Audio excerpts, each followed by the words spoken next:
racing. Excellent, excellent start for the quintet. Mr. Fabricator gets the first calls, looking to run away. Prince Rama showing good speed at 5-1 to the outside. After that, Bangarang right behind the leading two. Little Trouble taken to the outside by Americano, and from last goes to second last, nearly a joint third. And Chromed Impulse between those two runners, all five sardined by 3, and they head into the far turn. Mr. Fabricator 2.5-1 shows the way, pressured by Prince Rama as they're off the far turn together. Little Trouble shoved on, taking third from Chromed Impulse. Bangarang has gone back to last and now 6 lengths out of it. They have a quarter of a mile to go. Mr. Fabricator thoroughly and utterly on the grind. Prince Rama making him earn his money. Here comes Little Trouble to the outside, behind them Chromed Impulse, and on the far outside is Bangarang. 3 in a line with 150 to go. Prince Rama trying to pull a little upset. Outside, Little Trouble won't go by. Inside, Mr. Fabricator. Prince Rama, the Prince, is the king.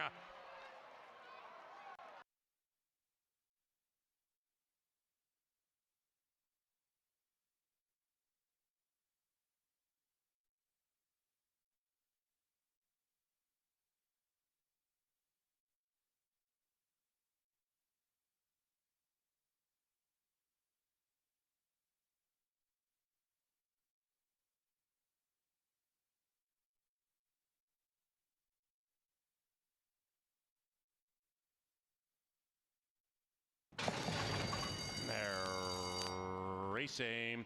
The two on the outside, chances are, and Buy Me Another, popped out of the gate nicely. So did the firster, Jimmy's Pride. And the first-time starter, Jimmy's Pride, at 12-1, zings through on the inside, puts the head in front. Kalatua watches that 3-horse skirmish from 1.5 out of it, very keen to go. And a stablemate, Pilot's Creed, is racing wide, but only 2.5 lengths from the lead. Tightly packed off the far turn, Jimmy's Pride. Chances are, next to that one, Buy Me Another is being pushed on rigorously. Behind them, Kalatua, still not asked for run, just begging for the light of day. And outside of that is Pilot's Creed, and they head for home. Jimmy's Pride continuing to fire, but now getting a bit tired. Kalatua got out. Kalatua racing a bit erratically, got in there tightly with Chances Are, but is very, very fast. And Kalatua and Manny Americano at 2-5 live up to the hype and win it by 4.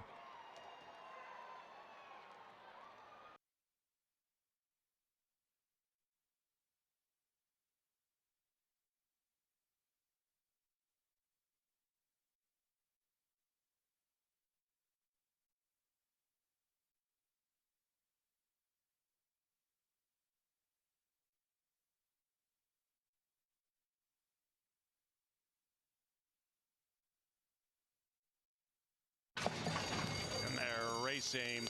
Number 6, Mia Baby, completely blew the start, way out of it in last. And if you have wagers involving number 6, Mia Baby, hold on to them. Just in case something went kaput with the start. Meanwhile, the others kick on, and Miracle Ball came out fast to the inside. Miracle Ball and Long Gone Sally, they travel along in perfect harmony. Outside of them is Bella Mendy trying to win 2 in a row. Then it's Lady Astrid, Mia Baby making up ground, but 15 out of it following the faulty start. Miracle Ball, number 1, still number 1. Miracle Ball, Fuentes has not asked the one for run. Long Gone Sally still right there. Bella Mendy getting a good trip in third, 3 wide, swinging into action. Then it's Lady Astrid far out of it, likewise for Mia Baby. Miracle Ball still shows the way. Miracle Ball, Long Gone Sally, and along came Sally to further join Miracle Ball. Outside of that, Bella Mendy. They're into the final football field. Miracle Ball still leads it. Miracle Ball, Long Gone Sally. Miracle Ball prevails.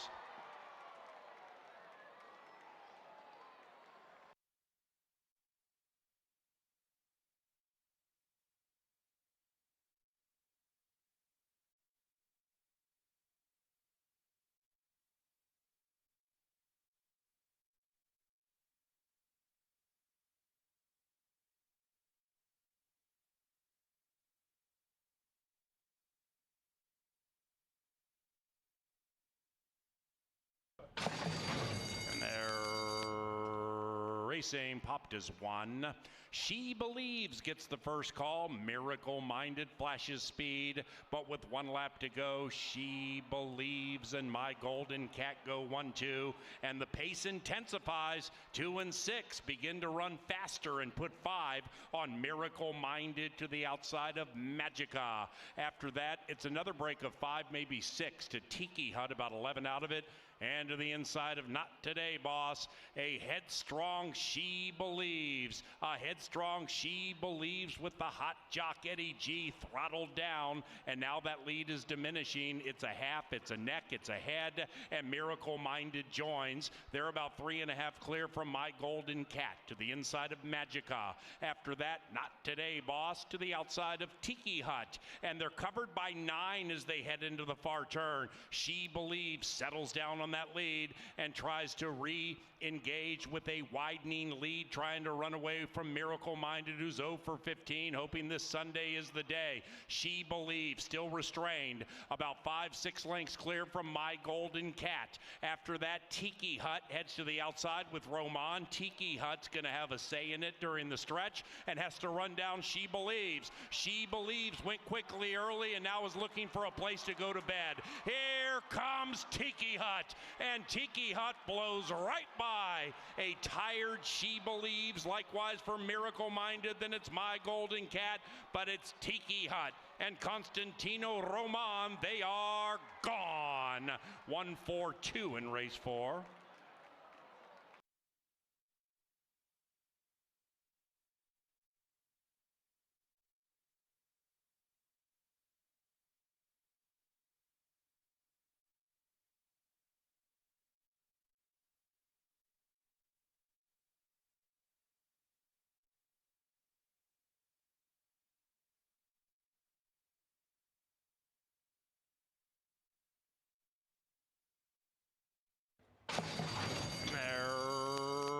Racing. After all that, Island Bender comes out very fast. So does Wildcat Mini, and Lady K Westfall is close. So is Sending on the 4 wide side. Up goes Island Bender quickly into the far turn. Pepper and Mint chasing those 4, 5 out of it. 2.5 clear from Parle. Then we come back to Icy Gold to the inside of Ruby's Posse, who's 10 lengths rear most. Middle of the turn, approaching the top of the stretch. It's Island Bender by an inch. Outside, Lady K Westfall applying pressure as they head for home, and between them is Wildcat Mini.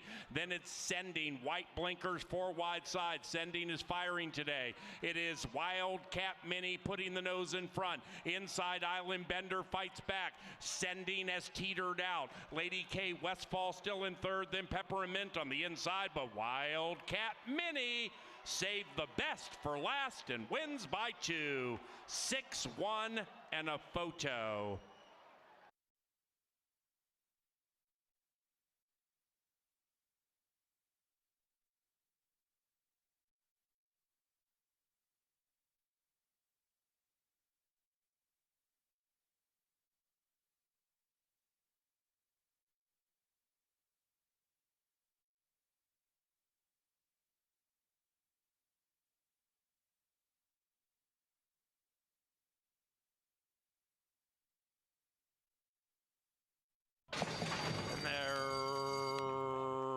Racing. Nick Sonner got banged around a little bit shortly after the start, but recovered sweetly and is prompting the pace with Athens Moon, who's fast. Athens Moon at 3-2 leads it and is doing it reasonably in the early stages. Time Muse is 5 out of it to the outside of Sutherland. Then it's Zaffarelli 10 lengths from the front, then way back to Catch a Wave. Catch a Wave is far out of it. Around the corner they go, and Athens Moon has picked up the tempo. Athens Moon sped around that corner and leads it by 2. Nick's Honor lays second. After that, we have Sutherland, who is sequestered to the inside of Time Muse. 5 after that to Zaffarelli. Fuentes has this one under a very tight pull, 8 lengths from the lead, and about 4 clear from Catch a Wave, who is now 12, 11 lengths from the front and running on. Into the far turn, Athens Moon still shows the way. Athens Moon and Manny Americano by 1. Nick's Honor attempting to badger to the outside, likewise for Time Muse. Then we come to Sutherland.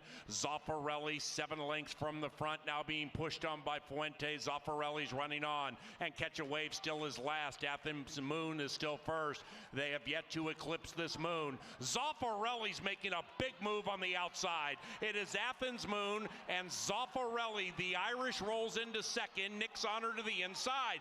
Athens Moon tough to catch. Athens Moon just toying around with them, and Athens Moon was perfectly ridden by Americano. Well done. 2-1-3 in race 6.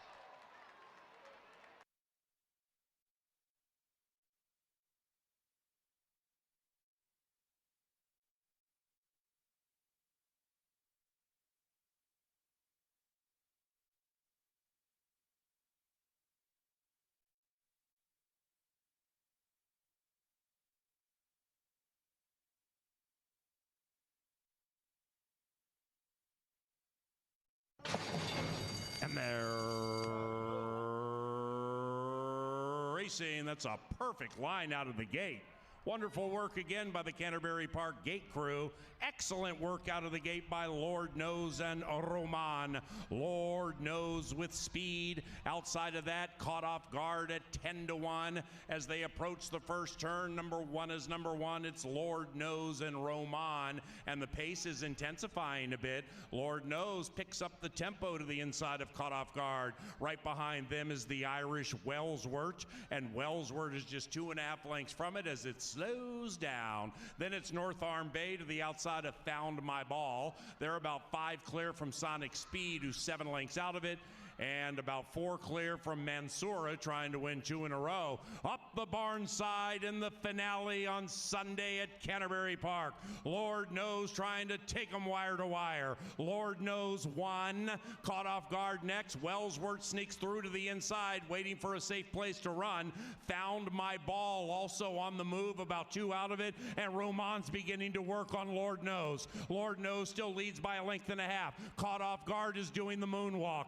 Found My Ball is about to pass, likewise for Wellsworth. Then we come back to Sonic Speed looking to sneak through on the inside. After that is North Arm Bay. Lord Knows still leading. Lord Knows outside of that, a Resurgent caught off guard and Found My Ball between them. Lord Knows says no. Lord Knows says no, and never let him get by. Lord Knows, oh, wire.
Good afternoon and welcome to racing from beautiful Canterbury Park here in Shakopee, Minnesota, where the main track tonight is listed at fast.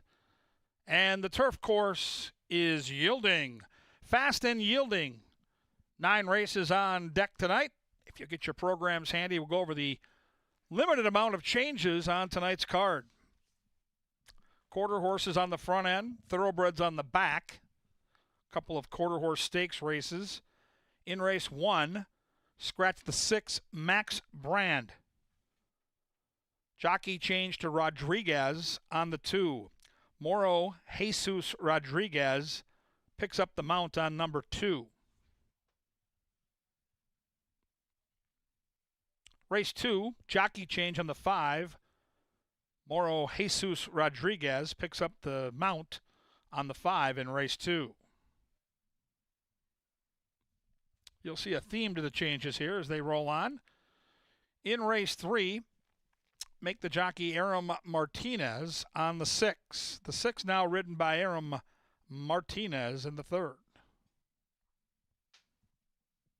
4th race, jockey change on the 5. Make the rider Moro Jesus Rodriguez. Rodriguez on the 5 in race 4. No changes on the thoroughbred part of the equation. 5 through 9, the pick 5. No changes. Fast and yielding, and now for everything important going on at Canterbury Park and all kinds of handicapping angles, we get a preview of the events on today and this weekend's card from Angela Herman and Jeff Madej.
Well, thank you, and welcome to Canterbury Park, a beautiful Thursday night. It's Buck Night. I'm Jeff. This is Angela. We've got a 9-race card, and quarter horses are back. Yes.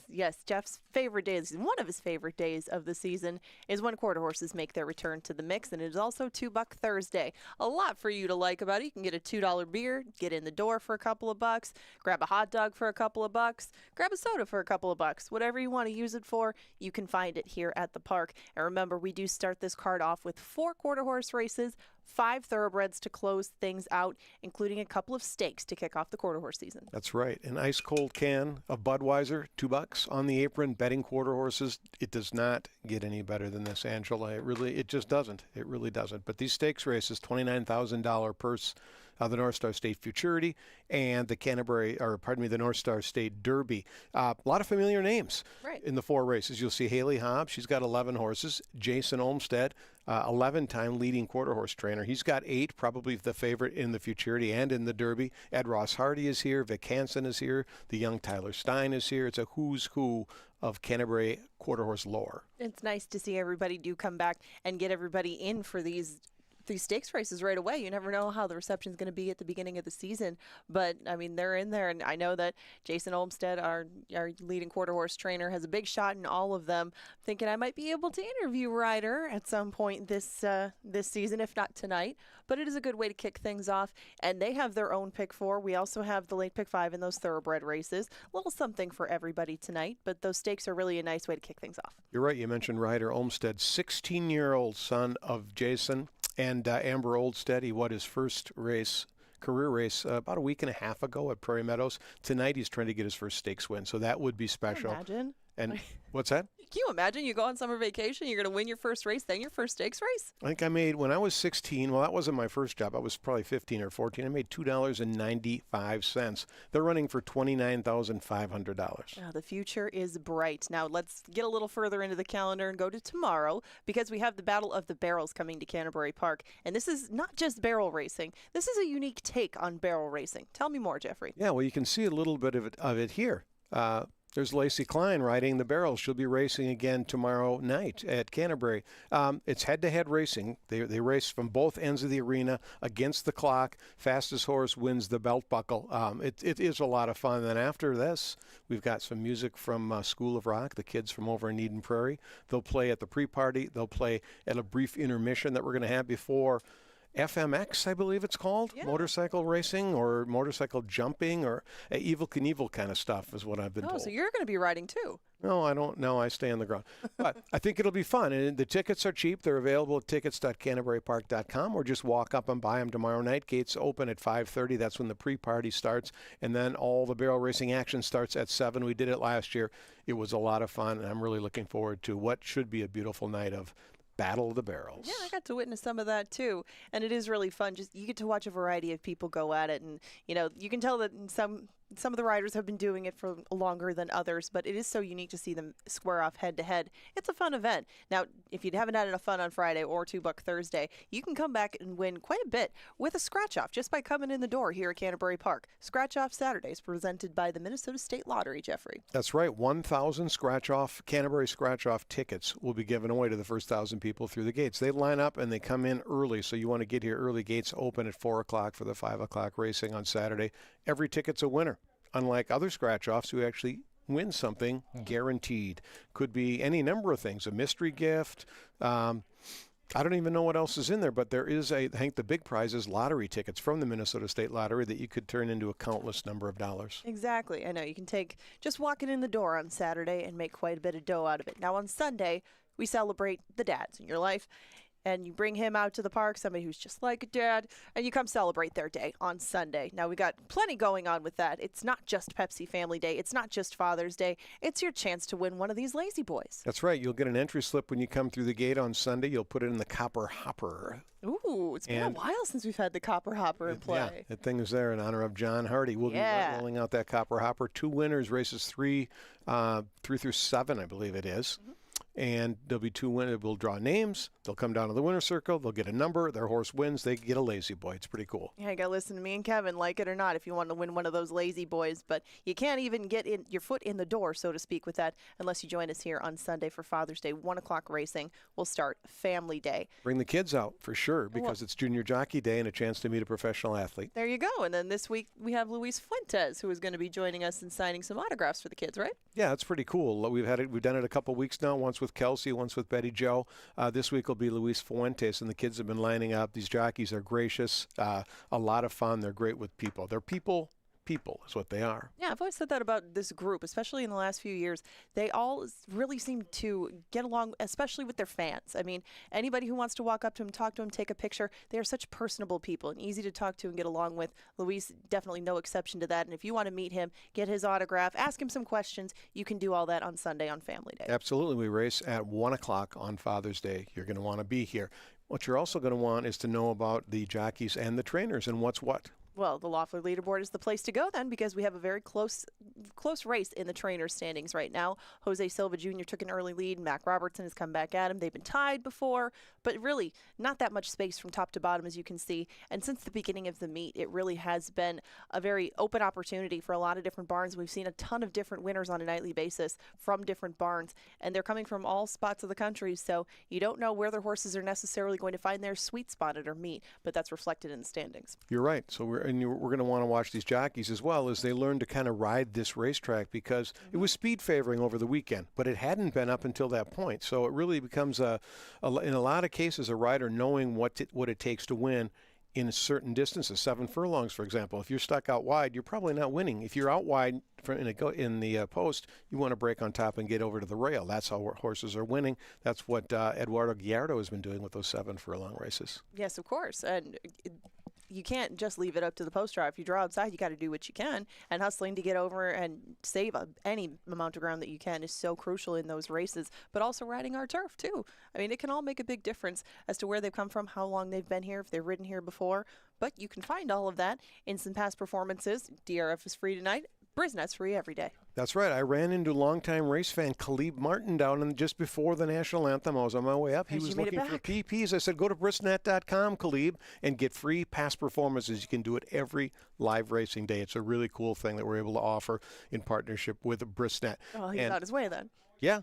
I mean, That's how you do. That's how you do it. Perfect. Now, what you can do also is we have these contests every live day. $40 feeders on Express Bet. It's only the thoroughbred races. There's only 5 thoroughbred races. You're going to bet all of those, and I like that. So I might jump in because I don't have to worry about missing a race. I'm just going to go head to head against the others. I'm probably not going to win, but I'm going to have a great time.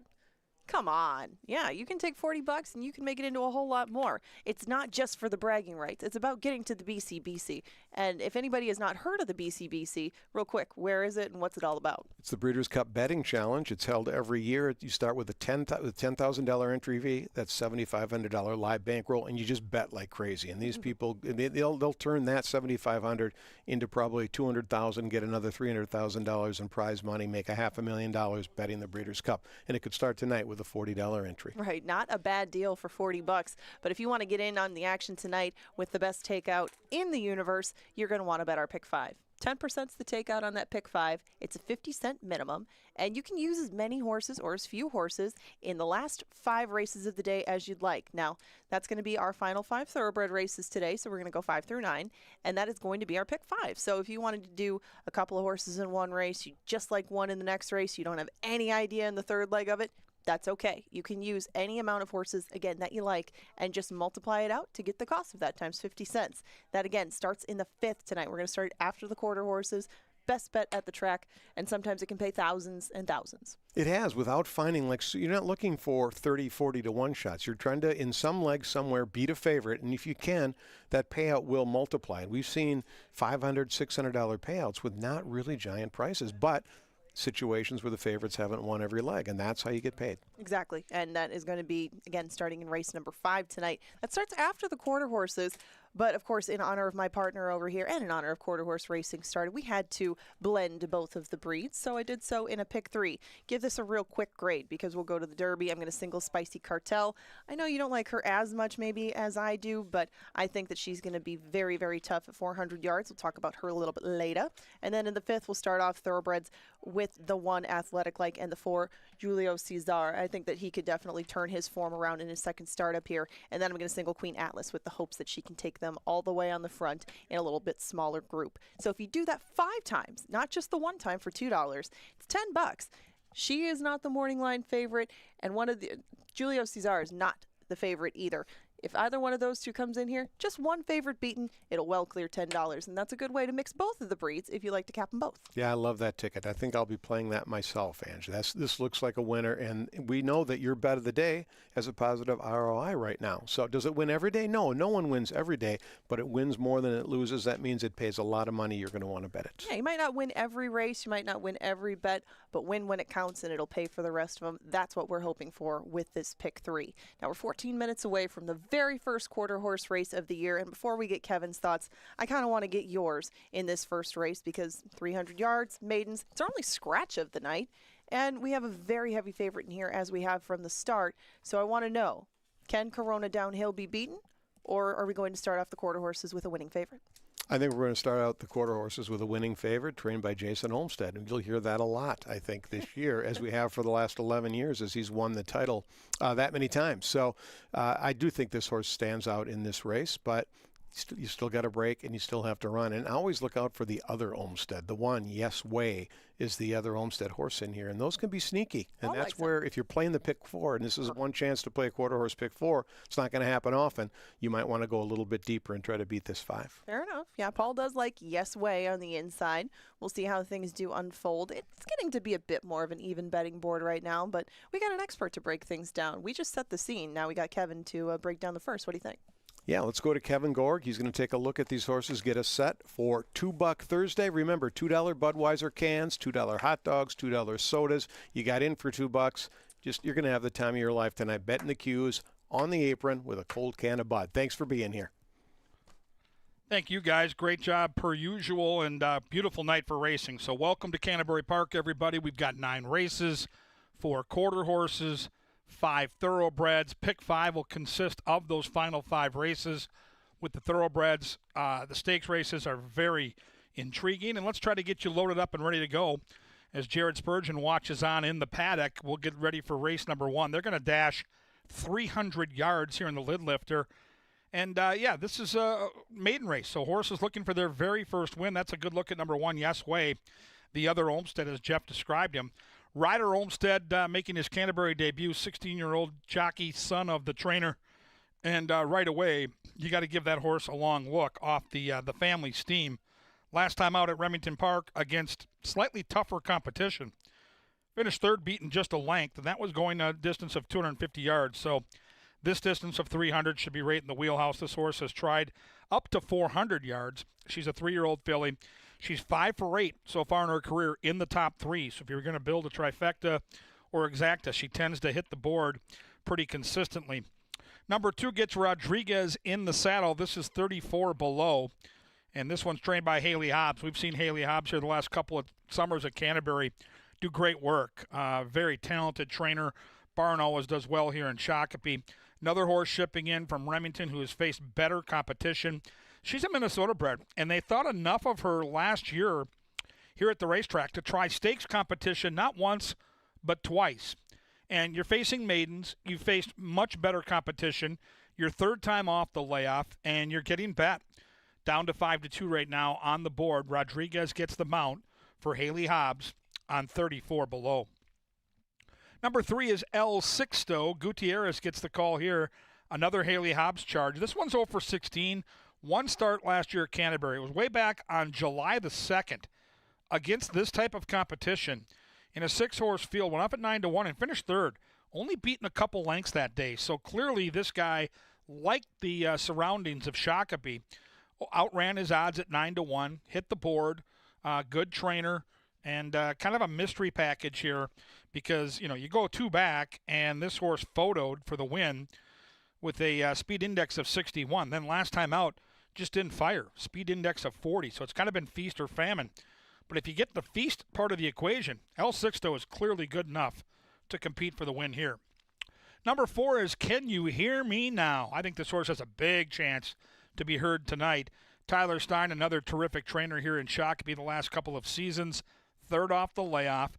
The jockey Ramirez rode this horse a couple of times already here this both April and then back in the fall and September. The horse ran 3 times here in Shakopee last summer and ran pretty well, including a 68 speed index back on August the 27th, off at nearly 4-1. Lost a photo that race probably puts the horse in the winner's circle tonight. It's a very difficult race to handicap. The numbers are very similar from horse to horse. And now we come to this one right here. Number 5 is Corona Downhill. Alva Drez gets the call here for Olmsted. And again, 0 for 9. So all these horses have had plenty of tries. This horse seems to bring in the best current form. Speed index numbers all in the 60s recently. Decent stakes try at Prairie Meadows back in September. The horse looks good on paper. Will need his absolute best to win, but the regular rider shows up. It is Olmsted. It's the outside post, which I really like, especially with the scratch of the 6, Max Brand. So there you see the quarter horse races tonight. They comprise races 1 through 4. Thoroughbreds are races 5 through 9 with that pick 5. And remember, the pick 4 here, all quarter horse races on the front end. Back-to-back stakes races to close out this pick 4. A lot of great reasons to bet tonight at Canterbury. You're here, you got in for $2. You've got all those great specials. The Budweiser cans, the hot dogs, the sodas, all $2. Save money there, bet more money here, and you get a good look now at the horses as they've been saddled. They've left the enclosure, and now they're going to parade around that paddock briefly before they head to the track. We're just 8 minutes away from the lid lifter. 9 races on tap here at Canterbury Park. Have the time of your life. It's a beautiful night for racing. Paul Allen will paint the picture. The horses will be on the track soon. We get the buglers, Sir Leonard Dykert, and the call to the post. Good luck, everybody.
And now we start Thursday with Sir Leonard Dykert and the call to the post.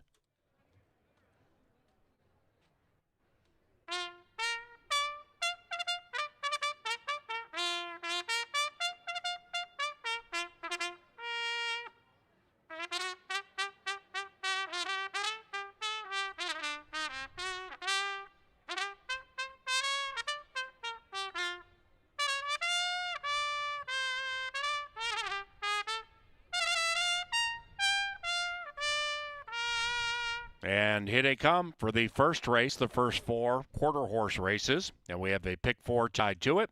Number 2, 34 Below, is picked up by Moro Rodriguez. And scratch number 6, Max Brand. Racing at Canterbury, provided in part by Apple Autos, Tri-State Bobcat, Minnesota Soybean Research and Promotion Council, John Deere, Quick Trip, Loeffler, Maker's Mark, Minnesota Lottery, Anheuser-Busch, and Comcast Xfinity.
And they're approaching the starting gate.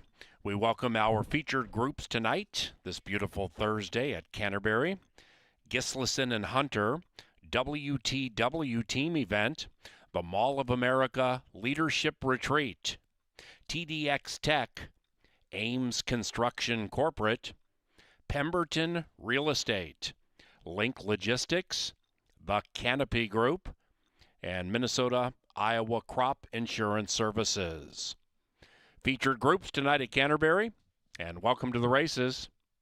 They've reached the gate. It is now post time for the first of 9 tonight at CBY.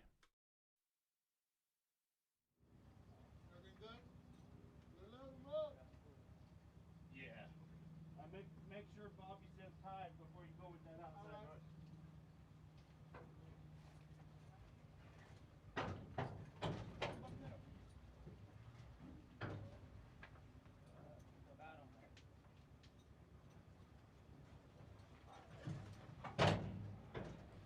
And the quarter horses are moving in line. Yes Way, 34 below. Yes Way, causing some problems on the inside saddles. El Sixto, can you hear me now? That's the next one. Can you hear me now? And Corona Downhill, a heavy favorite. Bookending stablemate, Yes Way. Last in. Everybody good? Yeah.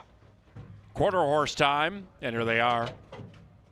Oh! And they're racing. Yes Way came out of the gate fast. So did stablemate Corona Downhill. 34 below is between them and fighting bravely, but Corona Downhill is looking up at the winner's circle. It is 5-2-4 in race 1.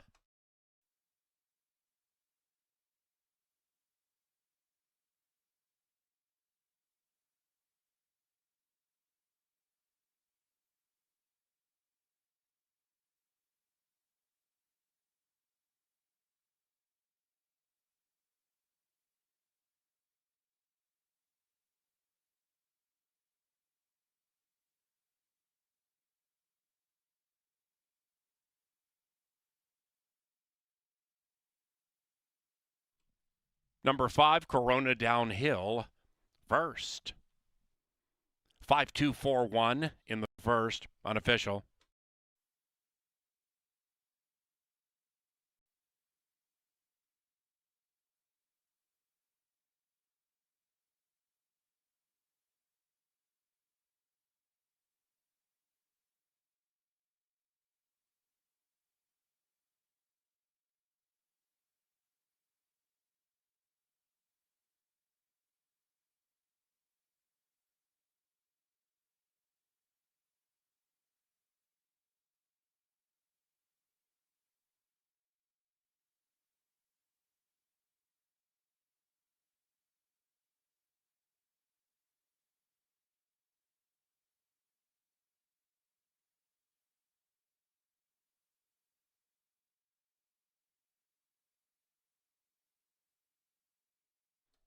And the first race is official. On to the second, which is provided by Apple Autos, Comcast Xfinity, and Furniture Mart. In the second race, number 5, Recchio, will now be ridden by Moro Rodriguez.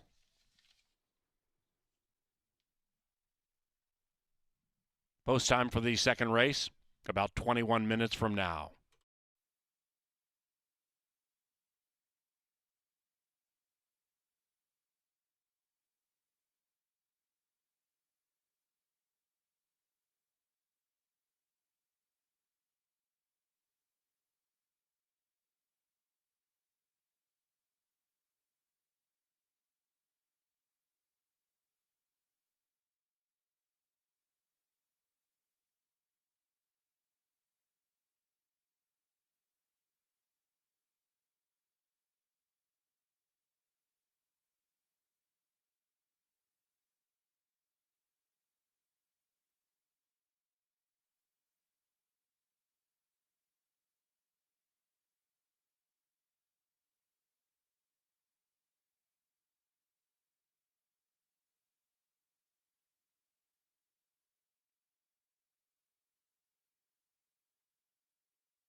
The first to find the charm circle Corona Downhill, and Armando Alvidrez. The winning owners are Gail and Michael Ahern. And the winning trainer, Canterbury Park Hall of Famer, Jason Olmstead.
Oh! Racing, Yes Way came out of the gate fast. So did stablemate Corona Downhill. 34 below is between them and fighting bravely, but Corona Downhill is looking up at the winner's circle. It is 5-2-4 in race 1.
Welcome out to the paddock. We get set for race number 2 in that preview. As Corona downhill, the 1-5 favorite looked like he was running downhill out of the starting gate, took the lead and never looked back in our first quarter horse race of the season. Tonight we've got 4 straight quarter horse races to start the card. Races 3 and 4 are great stakes races. The final 5 races are all thoroughbred and make up the pick 5. Race number 2 is an allowance. Non-winners of 2 lifetime, 330 yards. And I went price shopping here as we start our analysis with number 1, Hots Kevin. Ramirez gets the call for Tyler Stein. The trainer is also the owner. And I looked at this horse's starts at Canterbury last year and thought they were good enough. Now, this horse clearly needs to run his absolute A-plus race to win, but I looked up the tote board earlier, saw 12-1. Right now I see 8-1, and I just don't see that much disparity between him and the favorites here. So inside post is not always the easiest place to go with quarter horses, but I think Hots Kevin is going to get overlooked in the wagering, which he is so far, and I think he's very playable at those odds. Number 2 is Brother Tommy. Gutierrez gets the call for Haley Hobbs. 9 starts at Canterbury, yet to hit the top 3 placings. Now, in fairness to Brother Tommy, some of those starts are against significantly better competition, and I like the way this horse comes into the season, having won a race down at Remington where they run some outstanding quarter horse races, and now racing third off the layoff. The facts are simple. The speed index numbers with the 2 are just slightly lower than some of the top favorites here. That's why I went a different direction. Number 3 is Half a House, Americano, who's been so good with our thoroughbreds so far in the opening month of racing. He can ride the cues, too. We watched him in Arizona this winter. This kid's great on either, so don't sleep on anything he gets on. 7-2 morning line, set by a professional line maker here at Canterbury. What kind of disrespect is this? 7-1 with Americano? I don't understand it. That horse will be in my tries and supers for sure. Wow, look at the 4 in the paddock running to the, or at least prancing to the early wagering. 9-5 up on the board right now. Horse could not look any better in the paddock. If you're new to coming out here and you're like, man, Gorg's out here, 25 years in a row watching these horses. What does he look for? Just take a picture mentally of what you see with the 4 right now. That's what you're looking for. Notice a couple things. When you wash your car, how the sun kind of banks off your car, that's what a healthy coat will do. This horse has a healthy coat. Look at the ears, north and south. Look at the muscle on that racehorse. I didn't pick the 4 on top, but I'm telling you right now, watching this horse in the paddock, holy cow, does that horse make an impression? That horse will be on all of my tickets. Next in line is the 5, who's 12-1 right now. This is Recio. Haley Hobbs has another one here from Remington, 1 for 19 lifetime. Competitive speed index numbers, not a horse I could toss with confidence. Absolutely could get a part of the ticket here at a fair price. Now, the morning line favorite set by that professional, we'll call him Brandon, is the 6 horse here, and it's Too Relentless to Quit. It's Olmstead with his kid in the saddle, the 16-year-old, and a horse that's got great form on his side, including a win last time out. 4-1, interesting price up on the board, and certainly playable with the young Olmstead taking Canterbury by storm in the quarter horses this year. Outside horses, a filly, BP April. Jaquez gets the call for Haley Hobbs. 9 starts at Canterbury, 6 for 9 in the top 3. So if you're building a trifecta, that's a horse you might want to sneak in there because right now this horse is a juicy 9-1. I can't get over that 4, man. Ooh, is that a good-looking horse in the paddock? And again, they're race horses. They don't run their race out here. I just want you to be aware of what to look for when you come into the paddock, and that 4 shows me almost checking every single box on what I look for. I want energy. I want a healthy-looking coat. I want some muscle. I want some verve. And like I said, that 4 horse just kind of blew me away with how well that horse looks. 7 looks good, too, and 7 has some good energy here. And these quarter horses can get a little fired up, but I like what I'm seeing there as well. Outside post won't do that horse any harm either. Fun little race to handicap. Allowance Company. Pete Matson's here. It's always a big night when Pete Matson shows up in Shakopee. Viking sweatshirt, too. That's nerdy. All right, they're heading to the track right now. We're going to get the bugler. We're going to get Sir Leonard Dykert in the call to the post.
And the fast main track for race number 2.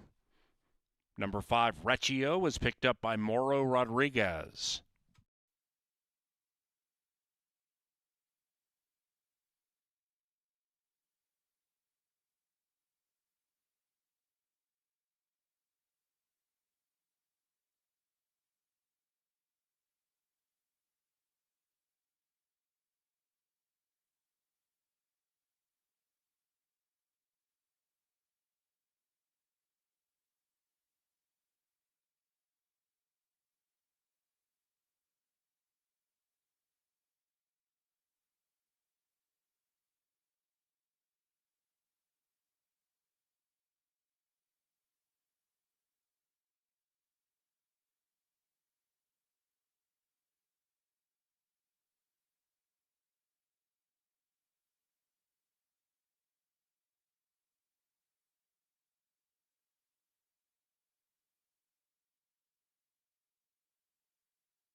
All right, ladies and gentlemen, we've got some great outdoor concerts at Canterbury. It's one of our staples. We have that beautiful stage right there. It's a great vibe. And Here Come the Mummies is a show that's happening later this summer. I've heard spectacular things from Jeff Madej, who used to be a roadie with the band. Now, for free tickets, you've got to come out here in front of this big crowd, and you've got to earn it. We've got 2 sets of 2. They're going to wrap their partner like a mummy. They've got 45 seconds. And the better mummy, judged by our mascot Lucky, gets comped 2 VIP tickets to see Here Come the Mummies and watch Jeff Madej run the show in Shakopee. We've got 45 seconds on the clock. We've got Team 1, we've got Team 2. Ready, set, mummy time, go! And there they go. We have a fumble early, but we've got some good mummy stuff going on here. I like the spin factor. 45 seconds was on the clock. We're about 15 seconds into the bit, and the mummies are being wrapped, and they're charging. Don't choke him. Please don't choke him. We've got the medical team on hand just in case. Oh, yeah, we've lost her face. That's good. Keep wrapping. Final 10 seconds. You're almost down to the end. We're out of wrap. Okay, you finish first. You get bonus points. Very good. Very good. Lucky, this is a tough one. Come on over, Lucky. You've got a point to the winner. I don't know. They both did a tremendous job. We've got 2 good-looking mummies. They've lost their vision. Lucky, you got a point to the winning team. There's a lot of pressure on our mascot. This is tense. It's very tense. 2 good. Hey! Oh! Congratulations. Lucky, you did a good job. Give them a round of applause. They mummified their friends. You can be mummified by coming to the show. Here come the mummies to Canterbury.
1 minute.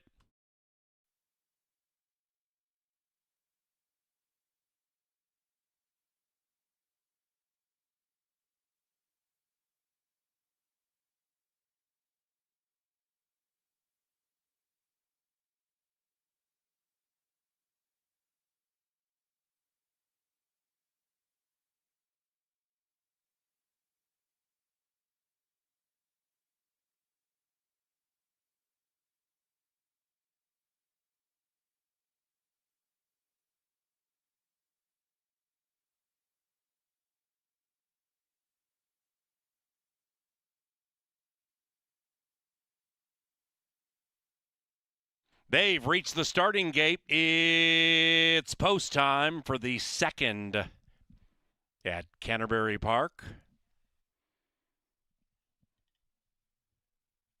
2 relentless to quit. 3-2 and favored. Terrorizer 2.5-1.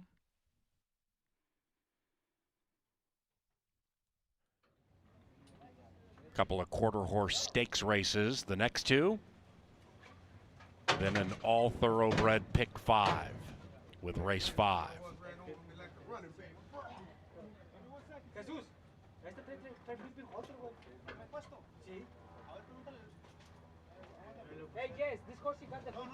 Half a house. Never mind. Riccio.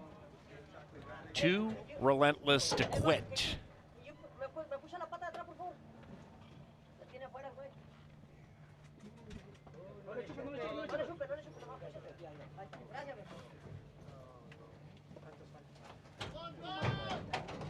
BP April, last in line.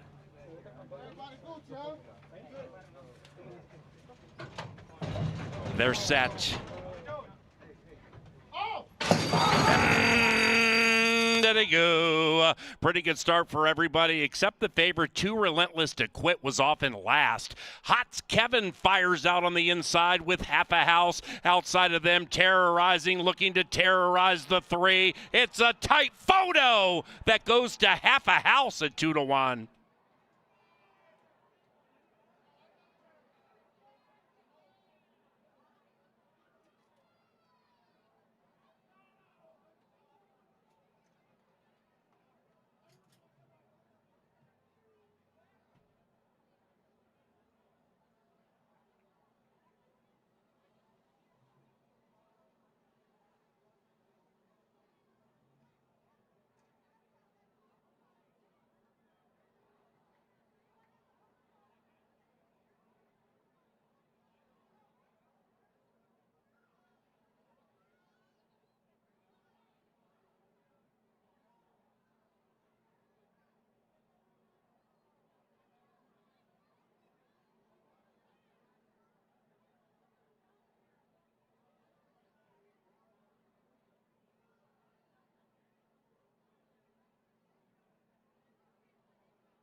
Photo finish.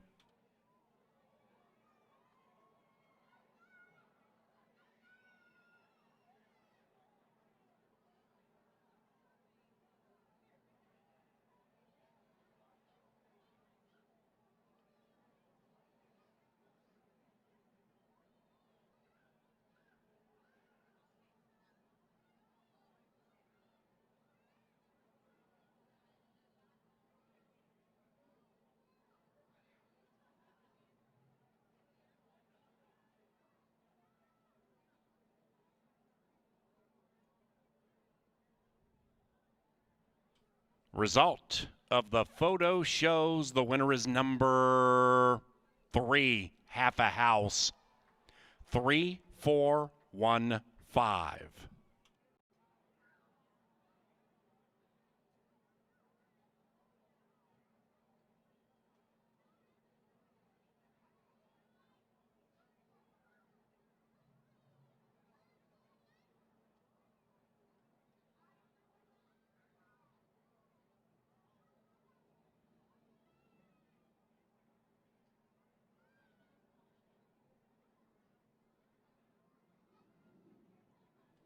The second race official.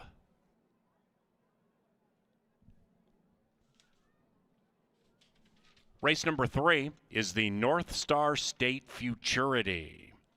Number 6, Dead Game Zumi, is picked up by Aram Martinez.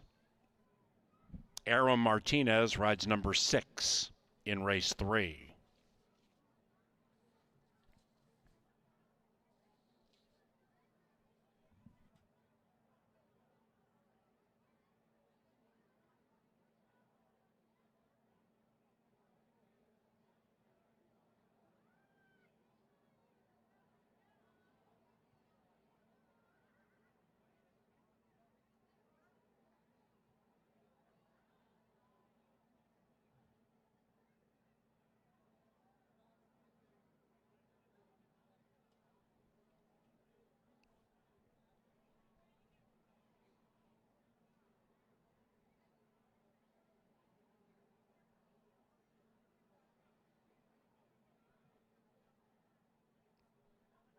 Into the winner's enclosure, Half a House and Manny Americano. The winning owner, Lauren Besser, and the winning trainer, Vic Hansen.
There they go. Pretty good start for everybody except the favorite. Too Relentless to Quit was off in last. Hots Kevin fires out on the inside with Half a House outside of them, terrorizing, looking to terrorize the 3. It's a tight photo that goes to Half a House at 2-1.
Hey, welcome to the Dark Star Press Box. Back-to-back stakes races for you. This is the North Star State Futurity, and the Derby's coming up next.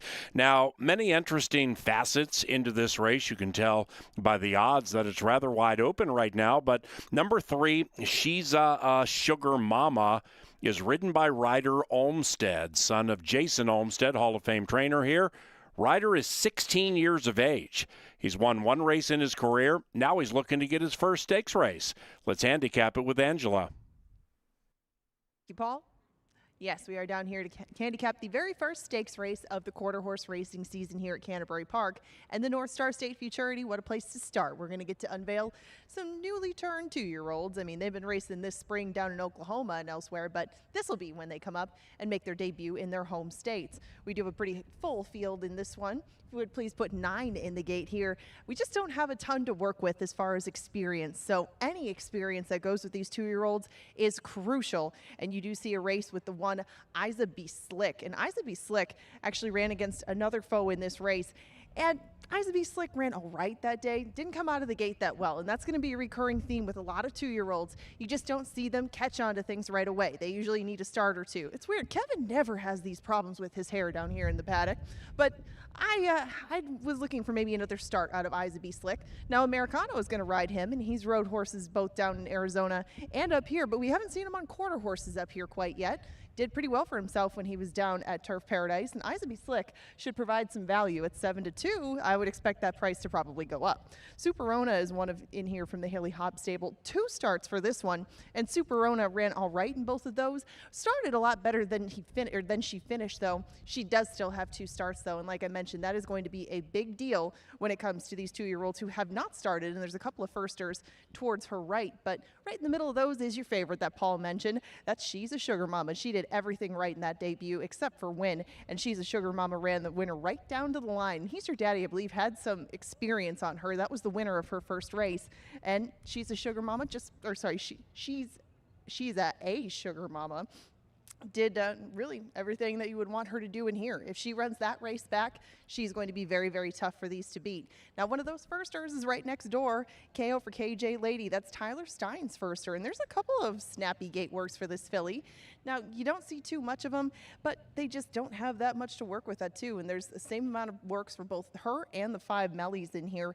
I was just going to give them a start. You know, neither one of those were bullets for this one or for the one just to her right. And with firsters, even if they're going against restricted competition like this, there's still some upside with everybody that's pretty much going in the gate. So giving away that experience, not going to help the 4 or the 5, but you probably would get some good prices on both of those. They are 16 and 25 to 1 respectively. Lots of experience for the one right next door, another Haley Hobbs trainee named Dead Game Zumi. Now, Dead Game Zumi has got a couple of pieces in the past, but has run into some very speedy stablemates of hers. She's run pretty well with other Hobbs trainees, kind of stuck with them, but ended up at the back of a couple of photos. Maybe just got a little bit tired late, but Dead Game Zumi now does return to Minnesota. That's what we talked about before. A lot of these have been facing open company. By that I mean horses bred in other states and horses that are coming from all sorts of other races and trials, and it gets a little bit tough when it comes to maiden races, especially when they're dropping down.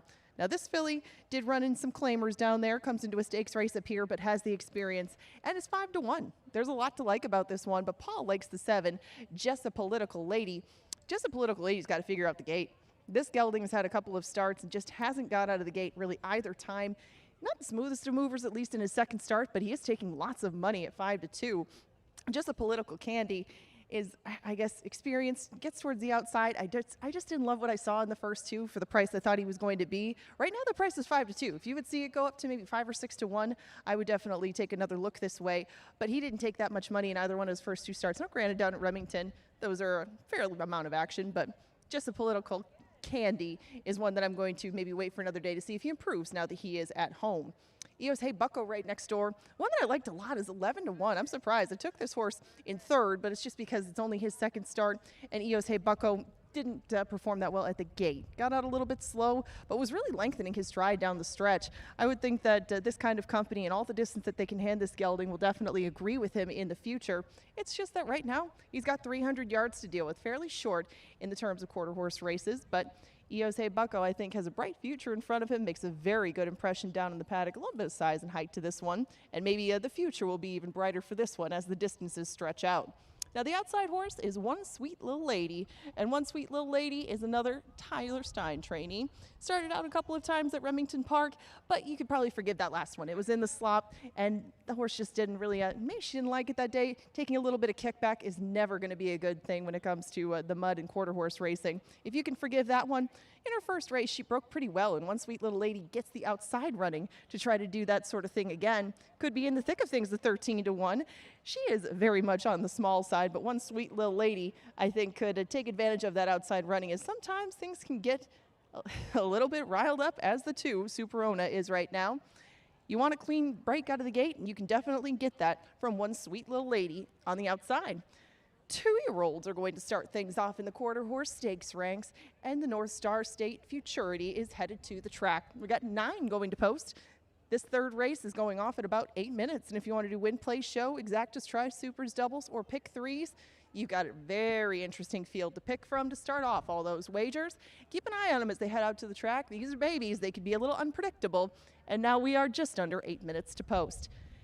As they head to the track, we remind you all sorts of betting options for this one. I'll be out in the winner's circle to greet the winner of this upcoming third race, but in between now and then, grab yourselves a spot by a TV monitor. Make sure you're listening close. The Kevin Gorg Power Play is coming up and coming at you next.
And now the lineup for the 2026 North Star State Futurity. And here they are. Number 1 is Eyes of the Slick, joined by Manny Americano, the owner, Kim Christensen, and the trainer, Vic Hansen. Number 2 is Superona and Gonzalo Gutierrez, the owner, Cesar Albino Martinez, and the trainer, Haley Hobbs. Number 3 is owned by Tom Maher and Paul Ludeman. It is Shiza Sugar Mama, trained by Jason Olmstead. In the irons, Ryder Olmstead. Miguel Ramirez rides number 4, KO for KJ Lady. The owner, Eugene Bulkey. The trainer, Tyler Stein. Haley Hobbs trains number 5, Malaise, for Abel Ambriz. The jockey, Oscar Jaquez.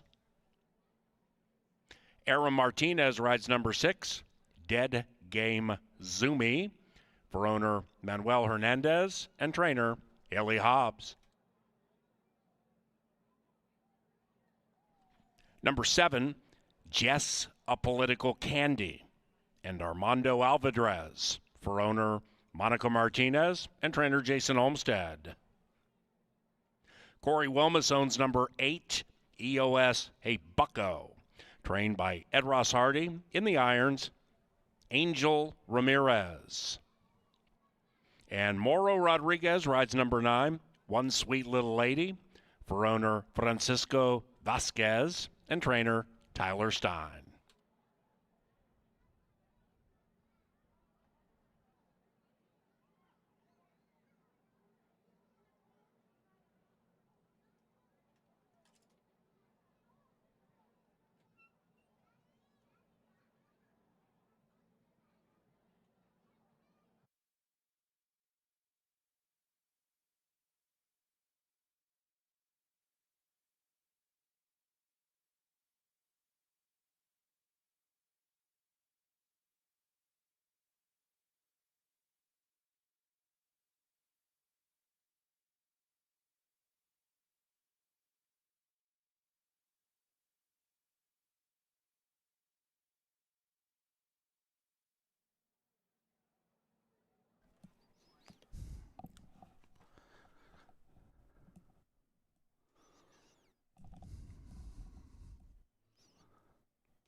Power play time, race 7, number 2. Thank you to Tri-State Bobcat. Let's look at the particulars.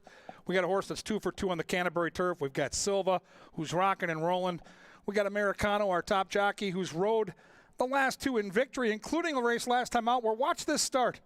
The start means everything, right? When you're winning races, this horse literally hops out of the gate, spots the field a couple lengths, and you're thinking, might not be our day. Well, guess what? It still was this horse's day because Americano stays to the task. The horse has heart. And right about here, when a horse has that kind of start, they're not going to finish. You know, they're going to flatten out in the stretch. Too much energy to get back in the race, right? Wrong. This horse is so sharp right now on that winning streak with the hot jockey, mowing them down. Love this horse tonight. It could be a pick 5 single for yours truly. It's race 7, number 2, Dutton Street Girl. Let's cash together. Before we get to Dutton Street, though, let's get downstairs, track level. At the finish line, here comes Angela Herman. Thank you very much, Kevin. And I was keeping an eye, or trying to keep an eye, on the futurity entrants as they made their way to the track. And there definitely were some horses that I wanted to keep an eye on. I don't have the best vantage point from them down here, but if you want to keep an eye on them for your wagering purposes, and you should, they're 2-year-olds. There's a couple on the outside that were getting a little unsettled as they left the paddock, and that was the 9, One Sweet Little Lady, and the 7, Just a Political Candy, as well as the 2, Superona. But if you can keep an eye on them on the track, nobody seems to have been at least unruly on the screen that I can see, but a lot of the money has headed over to She's a Sugar Mama, and She's a Sugar Mama was the one that I thought would probably be even lower than this. I mean, I would anticipate if you like anybody else besides her, you're going to get a great price. But as far as value goes, EOS Hey Bucko on the outside definitely fits the bill for me. I wanted to get a look at him up close and personal.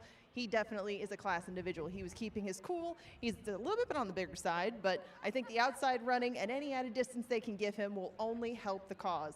You might not get 6-1. It might be a little bit lower as they get to post time, but that's how I see it right now with 1 minute to post. You want to get in your bets for the futurity, you have very little time left. Good luck.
And they've reached the starting gate. It's post time for the 6th running of the North Star State Futurity.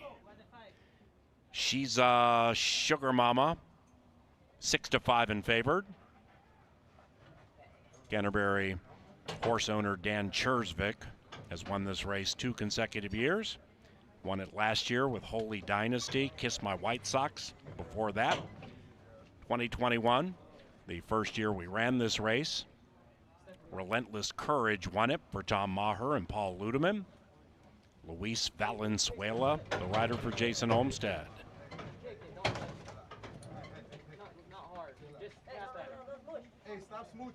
Isa B. Slick has gone in. That one's ridden by our leading thoroughbred jockey, Manny Americano, who won race 2 today. Superona, she's a Sugar Mama in.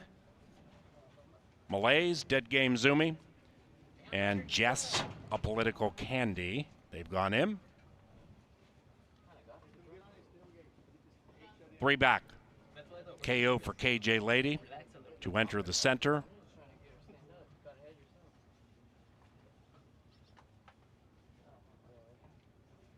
Then, hey, Bucko and One Sweet Little Lady.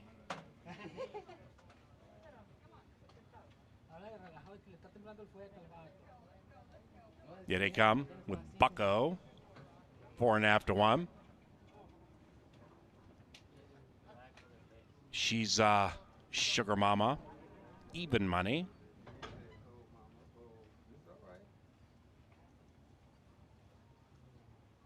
Two-year-olds composed. 2 back.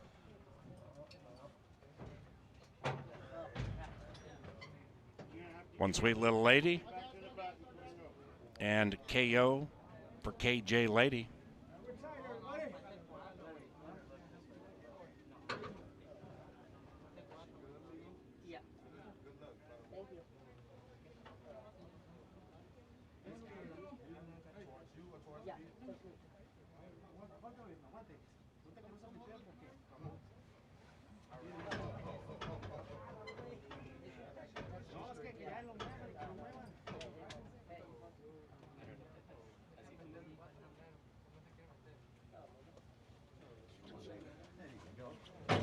The firster goes in.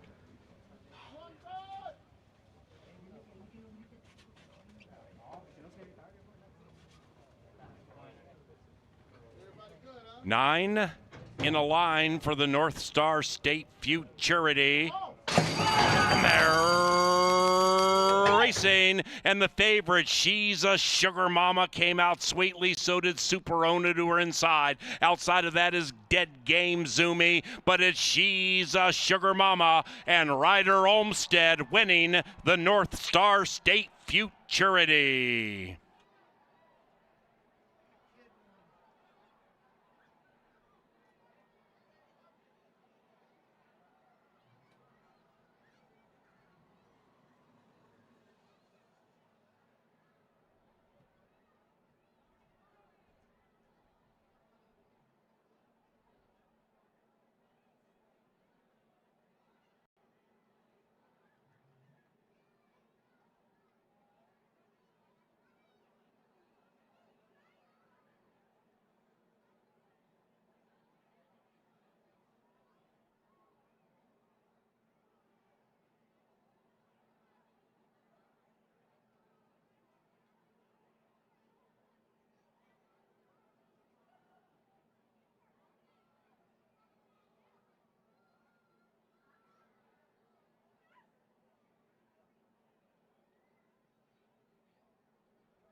Number 3, She's a Sugar Mama first.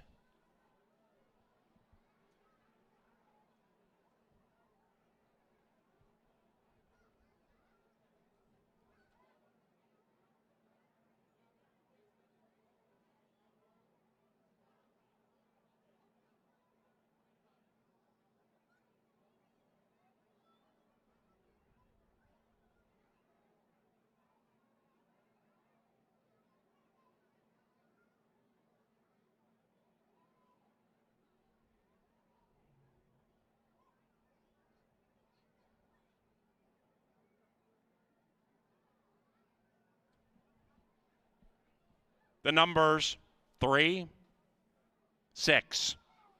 Dead Game Zumi second. 6-2-5. 3-6-2-5.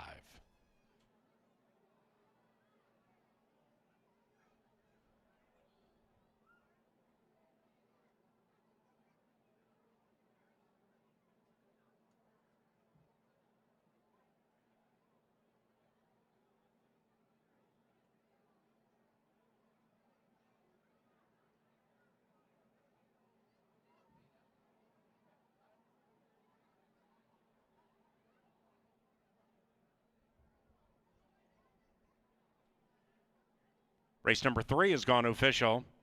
The exact $8.20. 50-cent trifecta, $52.55. Chalk all evens. 10-cent superfecta, $212.98. 2 to 5 shot on top. Almost $213 for the dime superfecta. Race number 4 is the North Star State Derby. Number 5, Josie's Cartel, is ridden by Moro Rodriguez.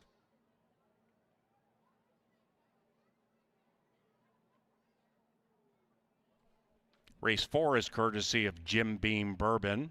Also, Touchdown Tile and Old National Bank.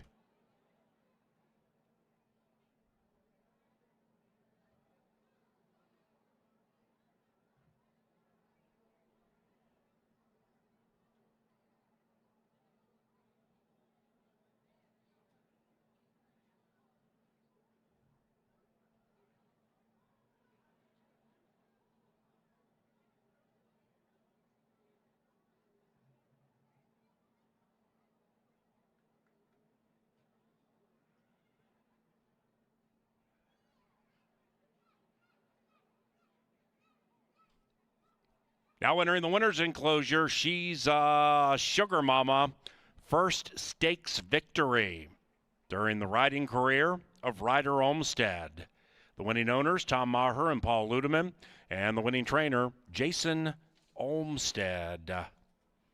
This victorious filly is a 2-year-old brown daughter from He's Relentless out of Candy Coated Paint. Bred in Minnesota by Summer Run Inc.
Let's head down to the winner's enclosure. Here's Angela.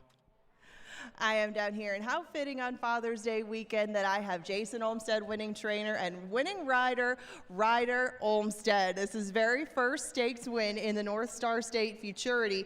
Now, she's a sugar mom. I got to ask you first, Jason. She did everything right in her first start. Tell us a little bit about her progression into this race. You're right. She did everything right her first start other than win.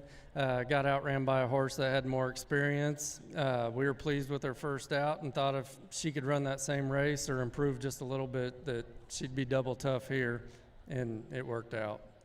Now, I know it's hard to put into words, but how proud of a papa are you watching Ryder come down the stretch aboard her? Pretty cool feeling. It's as fun as when I got to ride him, so I'm glad he's getting to do what he wants to do. Well, I have to ask him now. This is your first stakes win, shortly following up your first win down in Iowa. How do you feel right now? I don't even know what to say. It was fun. I'm glad that Paul and Martin let me ride her, and I just don't know what to say. Well, you're riding for your dad in a stakes like this, and it is Father's Day weekend. Is there anything that you want to say to him? Happy Father's Day. All right, this is a heck of a gift and a heck of an experience for you guys. A round of applause. Ryder Olmstead in the winner's circle, 16 years old. What an accomplishment, and congratulations. Thank you. Heck of a ride, heck of a horse, and heck of a race. And the North Star State Futurity goes to She's a Sugar Mama.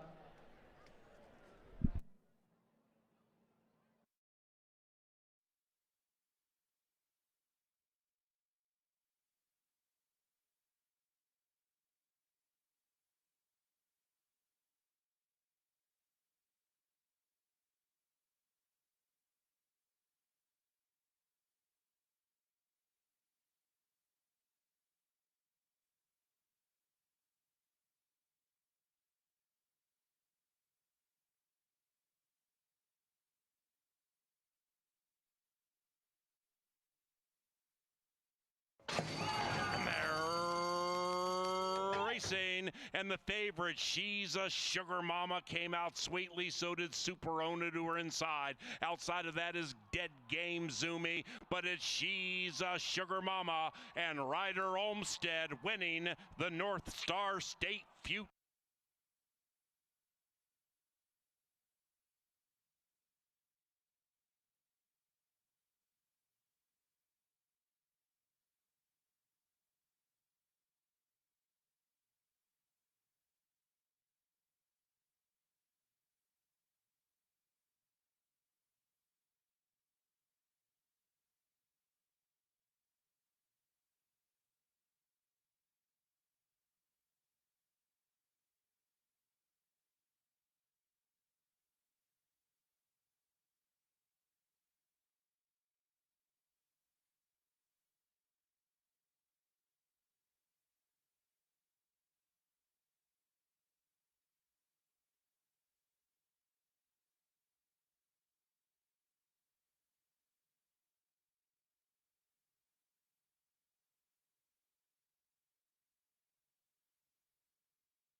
Alrighty, from one dad to another, Kevin Gorg here momentarily. What a wonderful moment for Father Jason Olmstead and his son Ryder.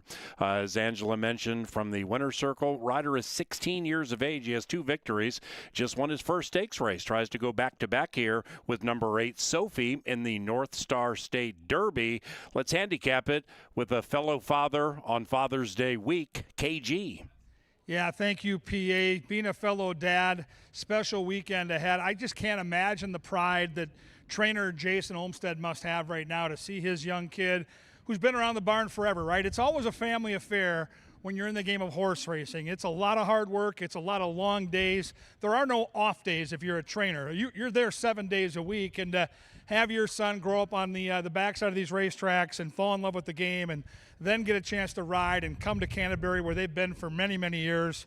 I just can't imagine how cool that is for Jason, and congrats to him and his young son. And we move on to the second of 2 great stakes races after this, 5 thoroughbred races. So a big night ahead. It's a big crowd. It's a beautiful night. Let's celebrate this and enjoy it. This is what summer in Minnesota is all about. Race number 4 is a 400-yard test. So you want to look in the past performances for horses that have gone a little longer in these quarter horse sprints. These 400-yard races are really good separators for horses with experience at that distance. And it's a big field. I thought this was a very, very good betting race. I didn't see a standout. We've seen a 1-5. We've seen a 1-2. I thought this race had a little more balance to it, a little more meat on the handicapping bone, as it were. So let's start with number 1, Fire in the Sky. I have this horse 4th. I have the race 6-8-4-1. I don't love the inside post in any quarter horse race. It's just, to me, there's no room for error. You can't go inward when that gate pops open. But if you look at the speed index numbers and you look at the races at Canterbury last year and who this horse ran against, certainly there's a case to be made. I didn't love the post. I thought the horse would drift up from that 9-2 morning line. Has never gone this far.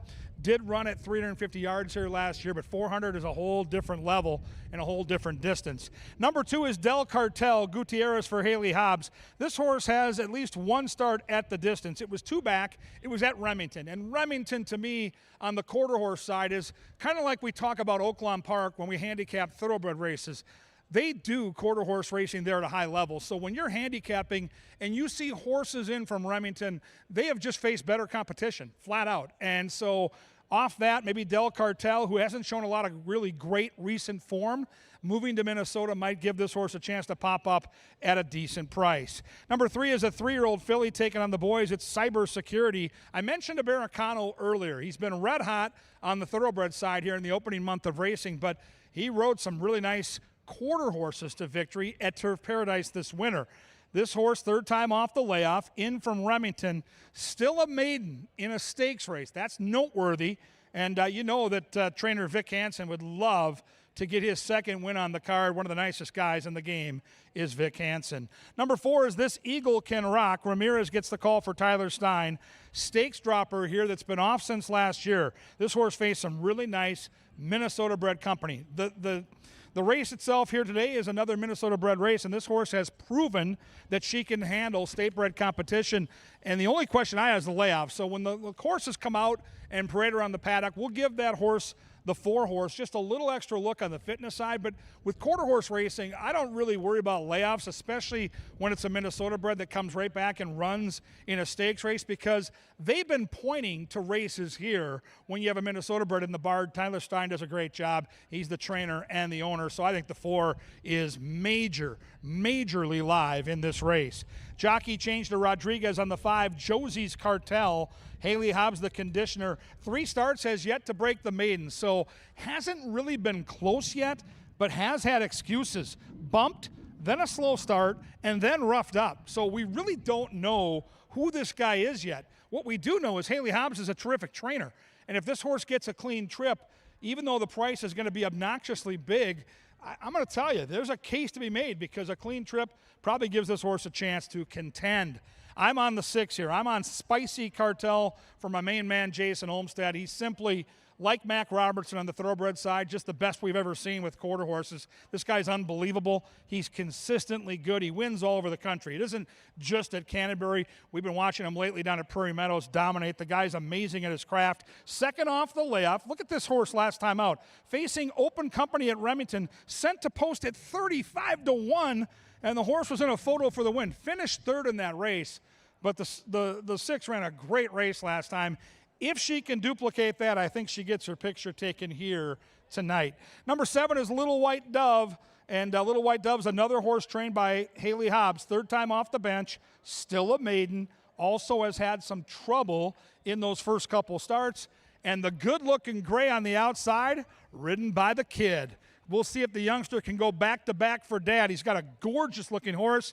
Sophie ran great here last year. I was on Sophie a couple different times. She was just kind of knocking at the door. She was right there against similar competition, just couldn't get all the way over the line. But this horse clearly has talent, and the Olmsted connection looking to go boom, boom, back-to-back and sweep the quarter horse stakes. Sophie looks very live indeed. Here we go. The riders are getting up. The trainers with their final instructions. It's 400 yards. It's the North Star State Derby with a purse of $25,000. You can look at the betting board and see this bad boy is wide open. You find the Exacta Try or Super, and you may have a big, big night in store at Canterbury with all those $2 deals waiting on you. Horses right now, though, they're leaving the paddock. Soon they're going to see Sir Leonard Dykert. They'll be at the gate inside 8, and then they're going to get it on. Next.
And our bugler, Lynn Dykert's call to the post brings them onto the track for the North Star State Derby. And here they are. Number 1 is Fire in the Sky, owned by Michelle Hurley and trained by Doug Moody. The rider, Aram Martinez. Gonzalo Gutierrez rides number 2, Del Cartel.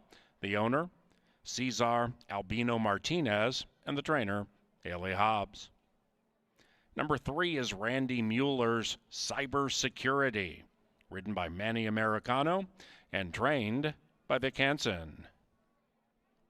Tyler Stein owns and trains number 4, This Eagle Can Rock. In the irons, Angel Ramirez.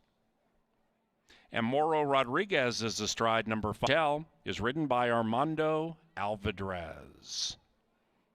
Terry Reed owns number 7, Little White Dove. Little White Dove is trained by Haley Hobbs and ridden by Oscar Jaquez. And jockey Ryder Olmsted looks to sweep the stakes. He has number 8, Sophie, for Bruce Lunderborg and trainer Jason Olmsted. Those 8 go to the gate for the North Star Derby 4 minutes from now.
and got an angle that's going to tie together both of the breeds tonight. Now we have quarter horse racing concluding in this race, and our thoroughbreds will pick up in the next.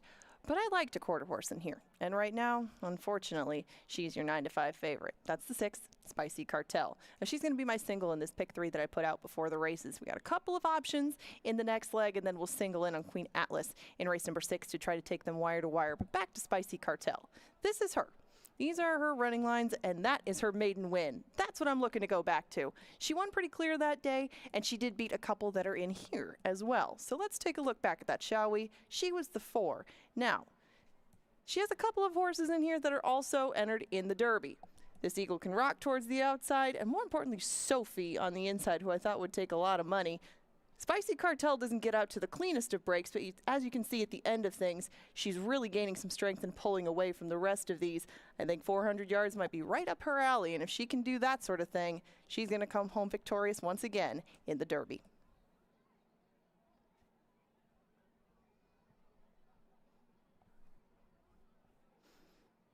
And now to take one last look at the North Star State Derby, on track is Kevin Gord.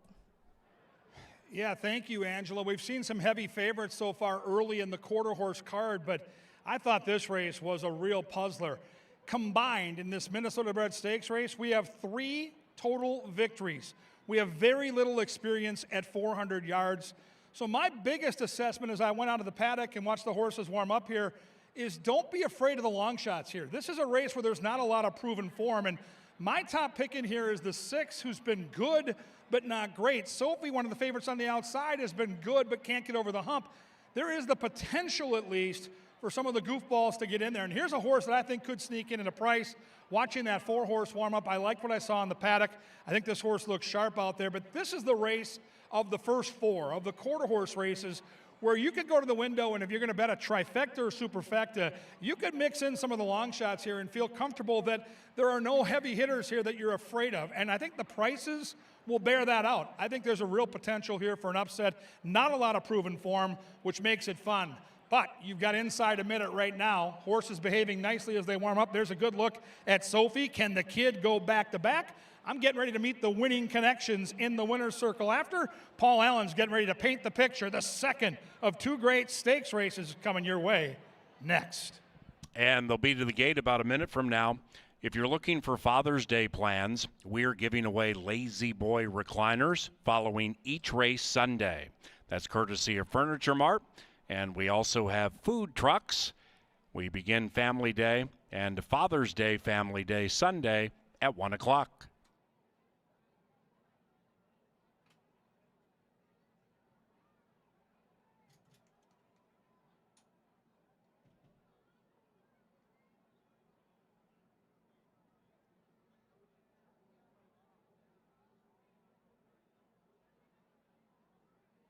All right, they've reached the starting gate. It's post time. Into the gate they go for the 6th running of the North Star State Derby. Spicy Cartel favored.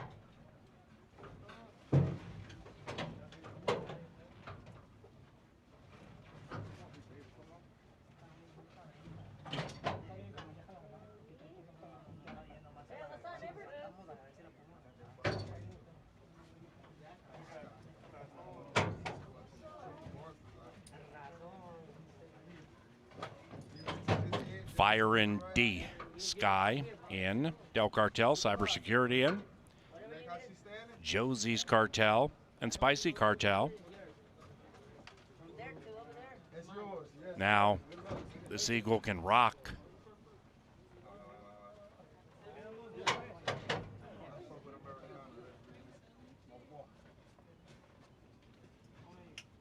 Little White Dove and Sophie. 3-1. Spicy Cartel, even money.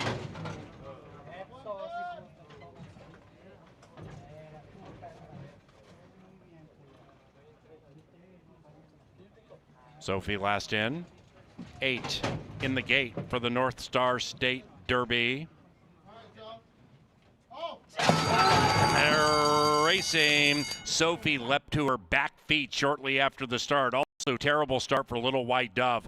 Wonderful start for Del Cartel to the inside with Cybersecurity. Between them, this Eagle can rock. Sophie now finds her feet to the outside and is surging, but it's going to be too late. Del Cartel, too good at 11-1.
Result of the North Star State Derby photo shows the winner is number 2, Del Cartel. Cybersecurity second at 12-1. Sophie third. This Eagle can rock fourth. It's 2-3-8-4.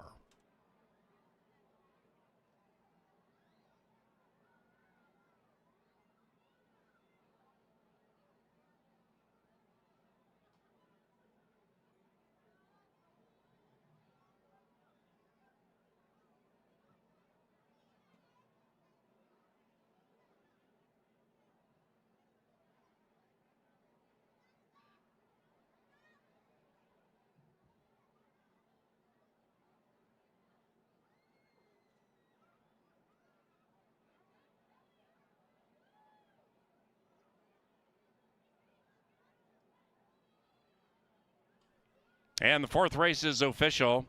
50-cent trifecta paid $489.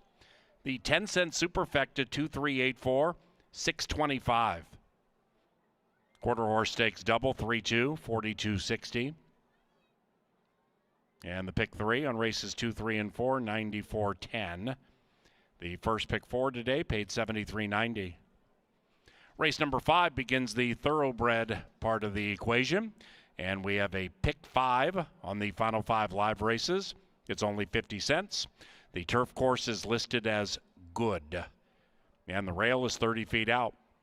No scratches in race number 5, which is 23 minutes from now. This one is courtesy of Pepsi, John Deere, and Continental Diamond. Canterbury Park welcomes to the winner's circle quarter horse racing secretary and stakes coordinator Tyler Hart. Tyler makes the trophy presentation to the winning connections of the North Star State Derby. And in there, Del Cartel and Gonzalo Gutierrez. The winning owner, Cesar Albino Martinez, and the winning trainer, Haley Hobbs. Del Cartel is a 3-year-old chestnut son of Five Bar Cartel out of Make Me a Mojito.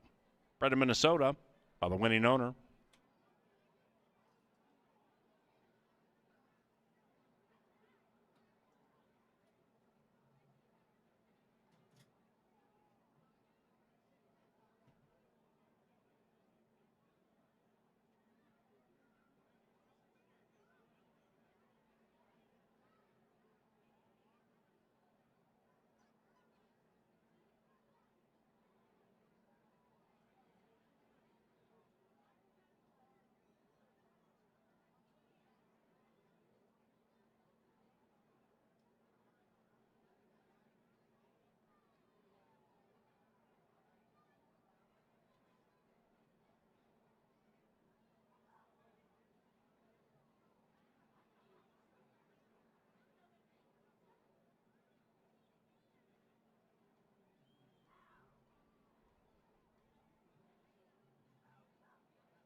Ladies and gentlemen, in the winner's enclosure, the winning trainer and jockey of the North Star State Derby. They're with KG. Yeah, we'll start with the young man that rode the horse. Certainly in these quarter horse races, starting gate matters. How did your horse warm up, and how did that early part of the race set you up for victory?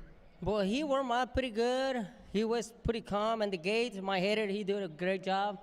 He kept it calm, and when we left, I left on top a little bit. When I see the other one get close to me, I just push him, and he responded. So I went to the lead after that. It looked like the 3 might have had your measure in the final 50 yards. How do you save enough horse in a 400-yard race when you've got to be going lickety-split from the start of the race? Well, I always just feel my horse. I still got enough, so I just feel like that. Well, as soon as they get close, I just went to the lead. I don't have a horse that they can beat me. I love the confidence. He's got confidence in your training, and certainly those 3 races warming up helped get your horse ready. How much was that a factor in pointing to this race? Well, we ran him 400 yards in Remington trying to set him up for this race, and it was a little bit far against the open breds, but I think it helped him tonight in the state breds.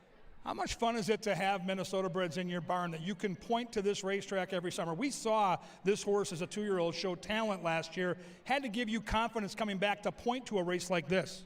Yeah, it's really fun. You know, I try to run all my men breds at Remington and try to get them ready for here, and sometimes they do good over there, and we come here and we're better.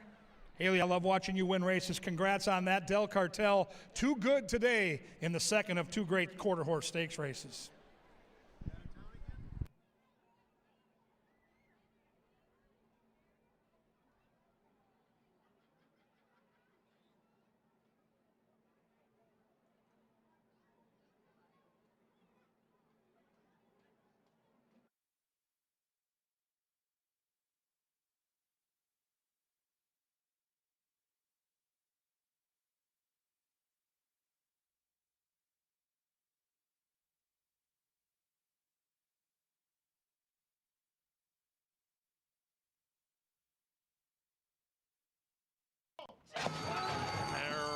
Racing. Sophie leapt to her back feet shortly after the start. Also terrible start for Little White Dove.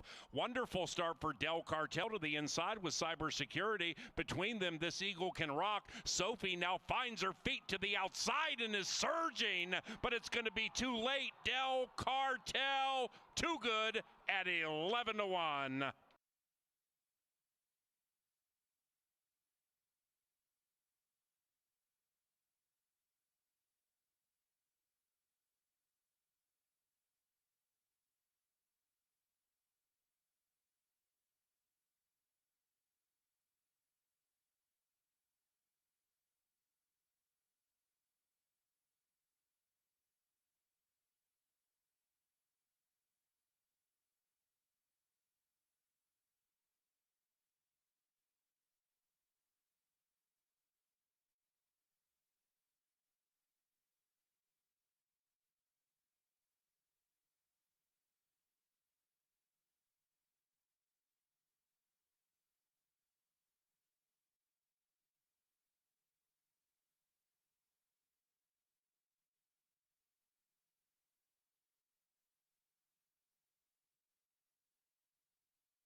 Racing. Yes Way came out of the gate fast. So did Stablemate Corona downhill. 34 below is between them and fighting bravely, but Corona downhill is looking up at the winner's circle. It is 5-2-4 in race 1. There they go. Pretty good start for everybody except the favorite. Too Relentless to Quit was off in last. Hots Kevin fires out on the inside with Half a House outside of them, terrorizing, looking to terrorize the 3. It's a tight photo that goes to Half a House at Toodle Racing. And the favorite, She's a Sugar Mama, came out sweetly. So did Superona to her inside. Outside of that is Dead Game Zoomy, but it's She's a Sugar Mama and Ryder Olmstead winning the North Star State Future Racing. Sophie leapt to her back feet shortly after the start. Also terrible start for Little White Dove. Wonderful start for Del Cartel to the inside with Cybersecurity. Between them, This Eagle Can Rock. Sophie now finds her feet to the outside and is surging, but it's going to be too late. Del Cartel, too good at 11-1.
Back in the paddock with Angela Herman, I'm Kevin Gorg. We get set for the 5 great thoroughbred races and the pick 5 that's on deck. Ange, we just saw a $600 plus 10-cent superfecta in race 4 with the cues. Always fun to see big balloons. Oh man, and I mean you can't predict some of the stuff that's going to happen in quarter horse races, and sometimes that's what makes them pay. We saw a very different Futurity versus the Derby as far as payouts go, but that's the risk that you take. The longer distance and antics out of the gate, and bing bang boom, we got long shots on top. I tweeted out my Pick 5 ticket. I believe it's a $36 ticket. You can find it at Gorgomatic21. Your thoughts just initially as we look at these last 5 races on the payout potential for said Pick 5? Yeah, I saw this as a sequence that could definitely pay. I mean, I made a smaller ticket, though. I just saw maybe some horses that a lot of people would single in the sequence. So I tried to spread out on some races where I just didn't like some of the favorites. And really, I only went too deep here, but I could see a case being made for maybe Grandpa's Ace, somebody else in here who might be a big price. I just, we all ended up on Athletic Like on the inside. I think he's one of those singles that a lot of people might use that might be beatable. These are maidens, and this one comes from just a bit off the pace. But he tried to get to the lead last time around, Kevin. The rails were at 30 feet. He got to the outside of another horse trying to hustle for the lead, and that horse blew the first turn. So Athletic Like didn't get near the lead, wasn't where he wanted to be. I think that they'll just take the initiative today, and he might be the one that they have to run down. Do you think he'll get enough pressure in here? I don't know. I like the way Eddie G's riding. You know, we talked about him a lot last week. Eddie's red hot in the saddle. He did get forced out last time with this horse. I see a much more favorable journey today, and I think 2-1 right now on the board is more than fair. Kind of a wild card with Caitlin Betford and the 2-horse, but whenever you see Americano hop on a horse for a trainer like that, it definitely caught my eye. Well, 39 Timbers is going to make his first start at the age of 4, too, so they've given this horse time to grow into his frame, and it appears to be quite a sizable one, so I can see why 39 Timbers would make a late start to the races. They don't put him right at the bottom to start either. I mean, 39 Timbers is in for a pretty pricey tag. You do see some money going this way. It looks like this horse has probably shown something in the morning. They're debuting him long because it might not be enough to sprint, but 39 Timbers does have a bit of pedigree to do a lot of things. I mean, he could try both surfaces. We'll see. Grandpa's Ace, though, a little bit more speed from the Tim Padilla camp. Yeah, Grandpa Clippy's here to bet Grandpa's Ace. It's a Grandpa kind of thing, and the horse has early speed. Tim Padilla's horses tend to break sharp. Roman gets on for the cue. The Turf Bloodlines, though, I don't see it as far as that stuff goes. I like the fact that the horse will be involved in the race, but I'm going to tab this one for a trip back to the dirt. The 4 is taking play. Cesar, I don't know what the first name is, Giuliano, or help me with the Fuentes Julio horse. Cesare, I think, something like that. If we weren't, we're going to call him Julio Cesar here. How's that? How about the 4? You want to call him the 4? I call him GC. We got a pretty good vibe. We'll go with GC. GC was the interesting one for me in here because he goes from maiden specials down to 20s. A pace tool did both of the speed horses in that day, but he just didn't pick up his feet at any point. I'm just going to take that as a non-effort and keep it going. And I think that this horse probably will provide a lot more value than the Rail Runner. He's 9-2. He makes a good impression in the paddock. I think we'll see a whole new horse in start 2 up here. I can't believe the 5 is 6-1. This horse should not be this price. Tina Birdwell is a new face at Canterbury. She can clearly train. The horse has decent Tampa turf form. Just don't let this horse off at that number. That's way, way too big a price. Angela on the outside. The other Birdwell horse looks good in the paddock. Yes, and he's kind of stretching out off some sprints. Would expect him to be at least a part of the pace. They do take the blinkers off him, but he still showed enough natural speed where I think he'll ensure that there's something for my Rembrandt to run down. And I think that both of them could fall into a decently cozy trip. 6 and 8-1 for the Birdwell trainees. Fun race to start the Pick 5. Get your Pick 5 tickets in. Pays hundreds, sometimes thousands. The Pick 5 has a 10% takeout here at Canterbury Park. It's the lowest takeout in North America. A lot of reasons to play. As we send the horses down the tunnel, we're going to get Sir Leonard Dykert and the call to the post. Good luck, everybody. Wonderful stuff.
Hey guys, I'm down here on track and it is time for blindfold beer pong. Today I have a couple of contestants with me and here's how it's going to work. Down there is our blindfolded thrower. She's going to be spun around 10 times by one of our interns. And then over here is her partner trying to get the balls into these cups with that blindfold on. You got 3 balls total and 5 seconds to do it. Go ahead and spin her around. We only got a couple of minutes before post. And I'm going to put the mic up to you so that you can guide her the best you can. Get it into those cups and you get 2 cans of beer per make. All right. Now if you're ready. Is she all spun around and dizzy? Sure looks like it. All right. Guide her to the cups. Actually, line it up. You're almost there. To your left. To your right. Right there. There it is. Trust. All right, a little too far. That's okay. You were very close. Yep, just a little shorter. Right in between.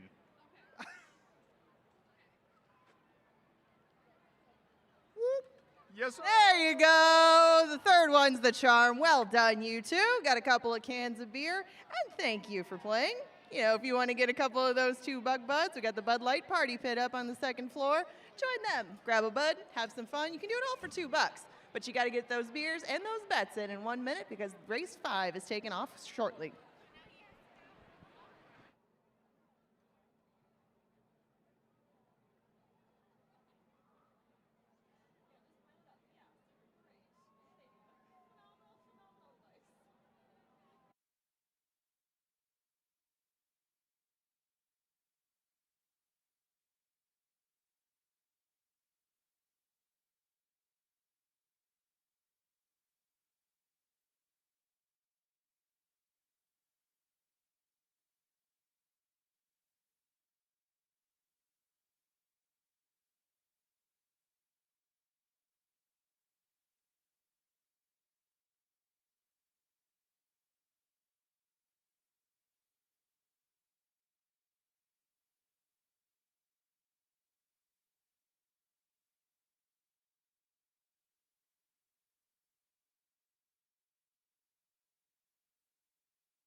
It's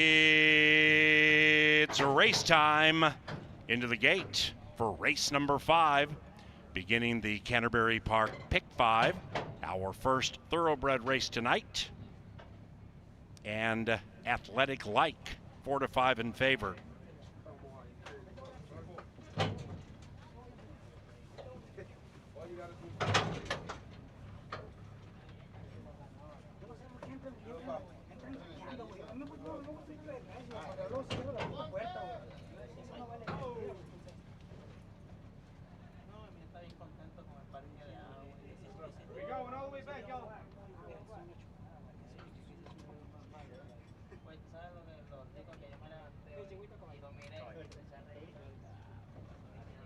One out, 23 on black, last in line.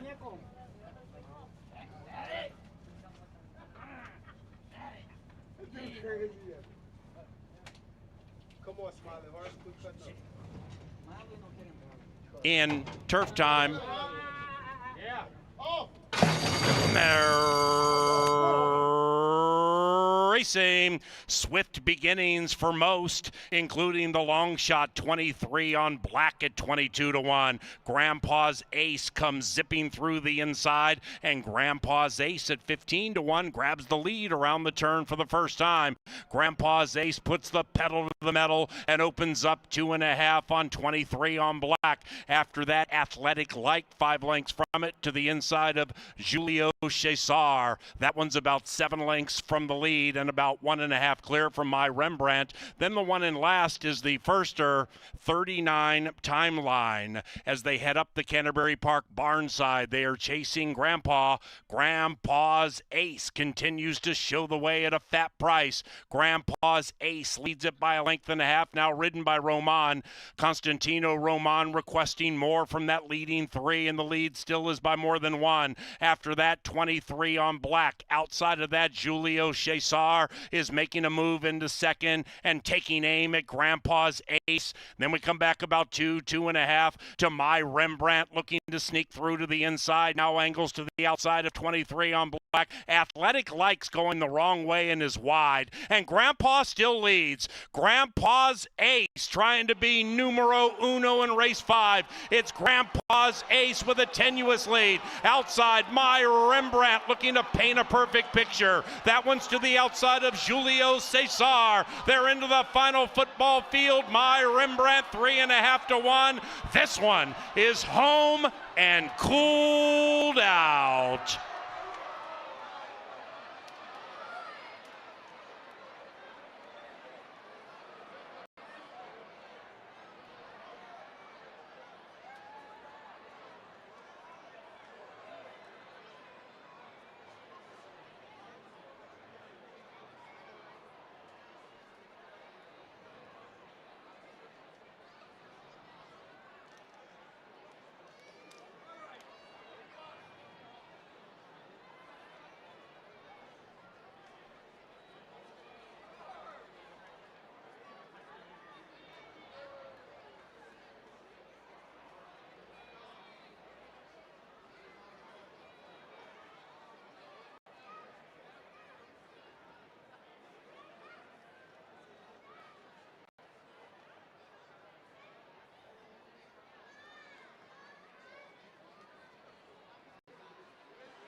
And the 5th race is official.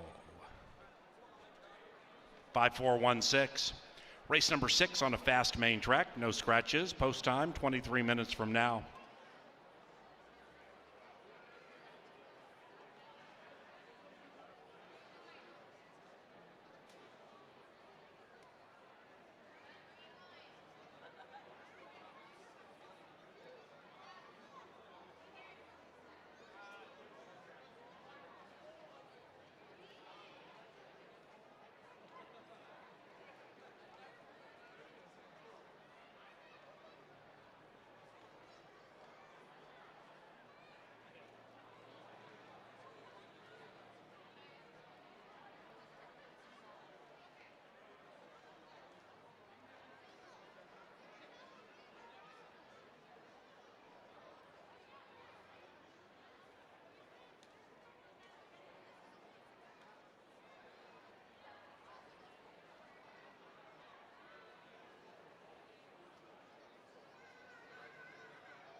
Into the winner's circle, my Rembrandt and Fausto da Silva.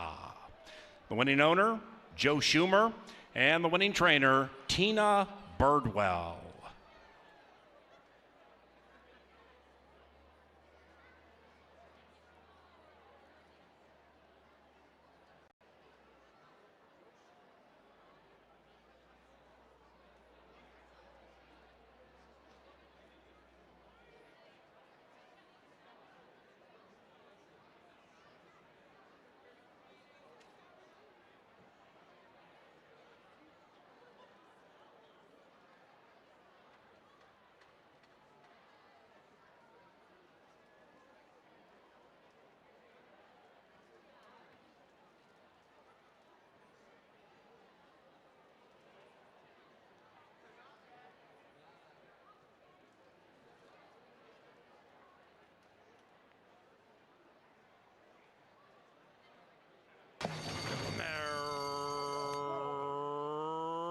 Racing, swift beginnings for most, including the long shot 23 on black at 22 to 1. Grandpa's Ace comes zipping through the inside, and Grandpa's Ace at 15 to 1 grabs the lead around the turn for the first time. Grandpa's Ace puts the pedal to the metal and opens up 2.5 on 23 on black.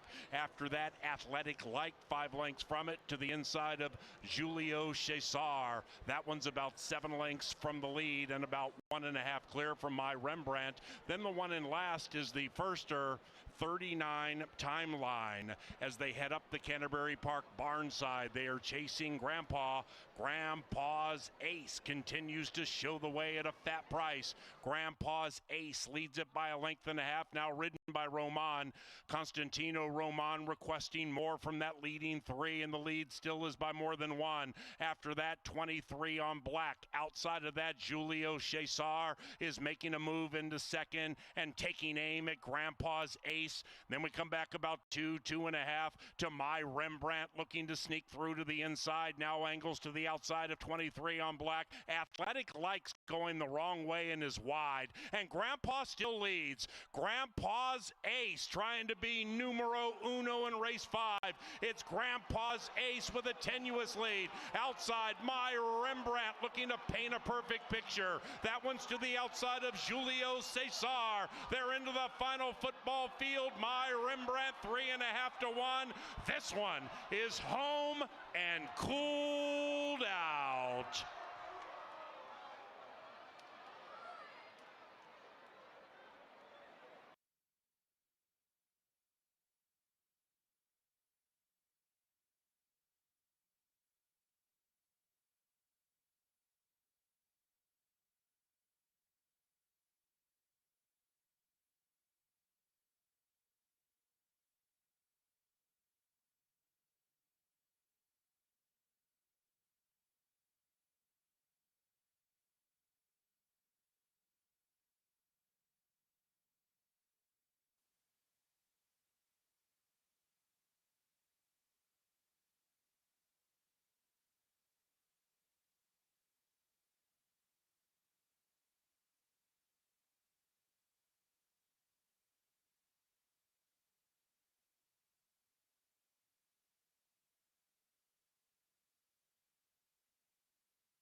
Well, great to see Tina Birdwell in the winner's circle, a new shooter here at Canterbury. She shipped up from Tampa Bay. She gets the money in the first leg of the pick 5, and it's an upset. The one horse went up at 1-5, so if you used the 5 in your pick 5, you probably eliminated, 35% of the pool, and these pick 5s have been paying at Canterbury throughout the season.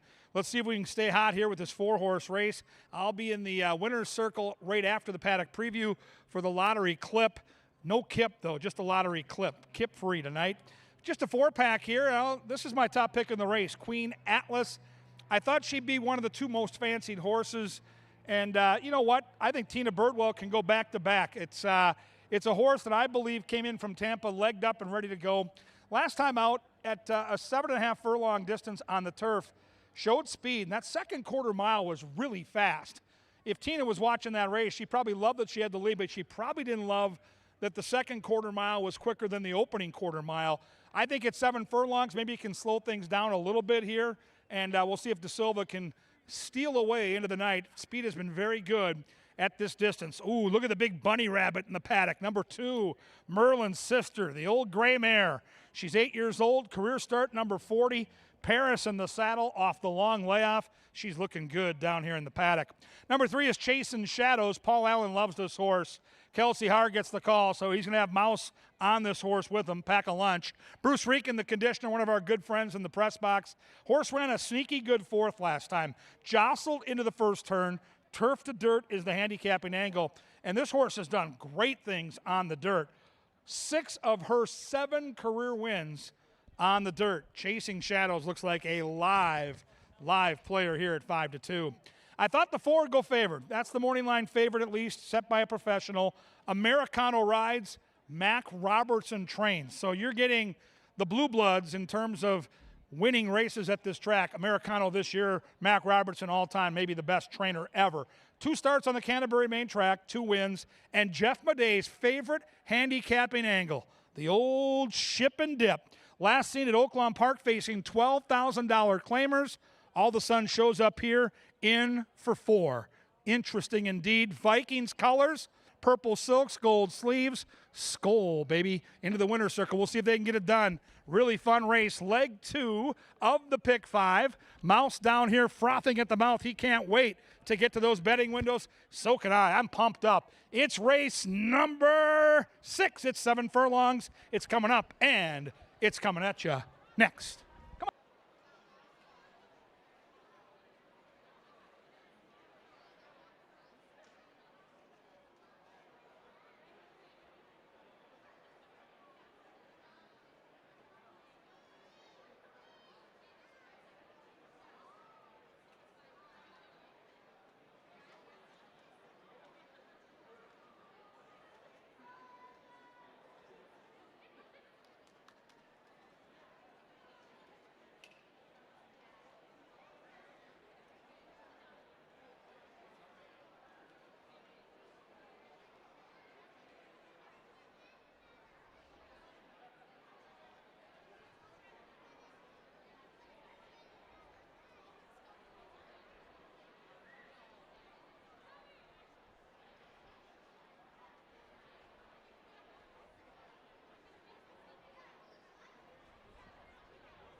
All right, ladies and gentlemen, drawing your attention to the winner's circle.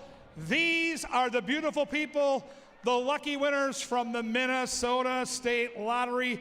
Thank you to the Minnesota State Lottery for supporting horse racing here at Canterbury Park. Here's how it works. They've got a horse placard. There's only 4 horses in the race. If the horse wins, they get a stack of lottery tickets. Last year, a guy cashed for over $3,500 in scratch-off tickets. That's what they're playing for. Second and third get a prize pack from the lottery. Fourth place, if you have that placard, it's just not your night. You go home empty-handed. We're really sorry about that. Here we go. Let's meet the contestants. Name and where you're from. Hi, I'm Jake Hallett. I'm from Shakopee, Minnesota. We love our locals. The Shako group is, all right, we've got 1 pretty girl and 3 stallion boys. Name and where you're from. I'm Haley Bovis, and I'm from Cedar Rapids, Iowa. Oh, an Iowa Hawkeye, ladies and gentlemen. I don't know how we feel about that, but she sure is a good kid. Name and where you're from. I'm Gavin Hintz, and I'm also from Shakopee, Minnesota. Ah, the Shakopee boys taking over the lottery contest. Do we have a triple? I'm Parker Boone, and I'm also from Shakopee, Minnesota. 1 girl from Iowa, 3 boys from Shakopee. Something's got to give. They're going to go away with free money. Cheer them on. And they're not the only ones getting something for free. We have got free T-shirts to the lucky fans that raise their hand, especially up there in the bleachers. Our marketing team is ready to shoot the cannon. Make a lot of noise. Raise your hand. Here come the T-shirts.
They're at the gate. It's post time.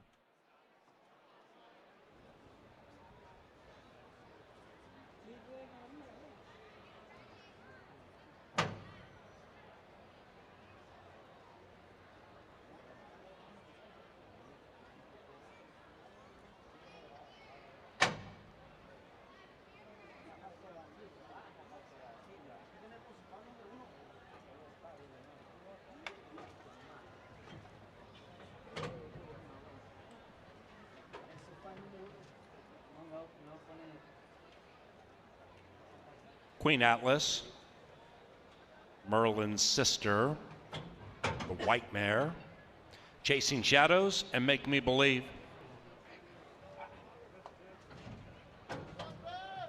One out.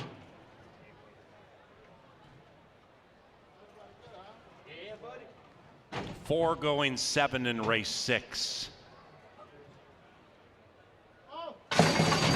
They're racing. Queen Atlas rolls over the field in the early stages. The Queen leads it by 1. The bookender, Make Me Believe, takes up the running in second and is about 2.5, 3 lengths clear from Chasing Shadows to the outside of Merlin's sister. And said quartet heads up the Canterbury Park barn side. And the leader is Queen Atlas, racing in path 2, leading it by 1. Make Me Believe attempts to latch onto her to the outside with a half-mile to go. She's within 1 now, about nearly a half from the lead. Queen Atlas, meanwhile, cuts away by 1.5 lengths, and the second place horse, Make Me Believe, is being pushed on rigorously. Behind them is Chasing Shadows, and Merlin's sister is far, far out of it off the far turn. Queen Atlas continues to show the way. Queen Atlas and Fausto da Silva not asked for run yet. Make Me Believe, ridden hard by Manny Americano, still in with a shot. Chasing Shadows making a decent move to the inside as a menacing presence, looking to sneak through next to the rail. Then it's Merlin's sister, Queen Atlas, fully extended. Make Me Believe to the outside. Chasing Shadows takes off to the inside. And as they enter the shadows of the stretch, they're Chasing Shadows, and Chasing Shadows wins at even money.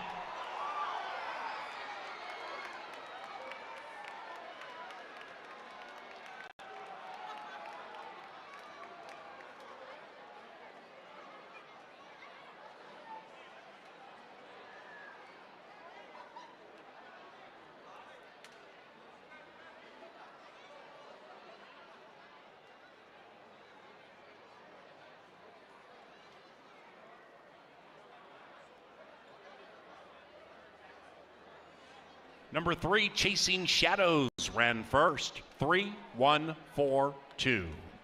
Unofficial.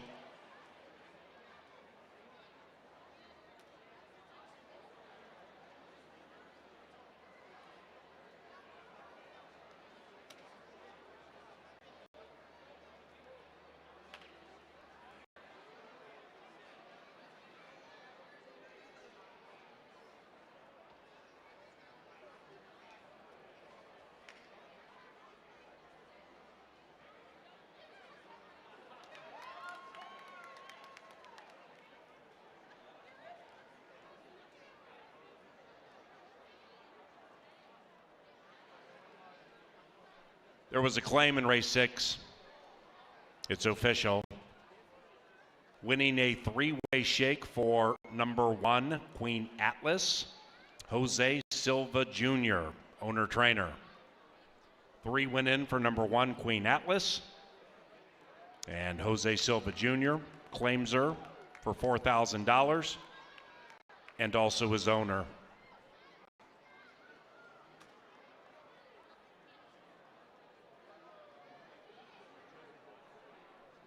Race 7 takes us back to the turf course. It's good. Rail 30 feet out. We have picked 3 wagering on the final 3 live races this evening. Races 7, 8, and 9. And post time's 22 minutes from now. Race 6, courtesy of Minnesota Soybean Research and Promotion Council. Also Hormel and Tri-State Bobcat.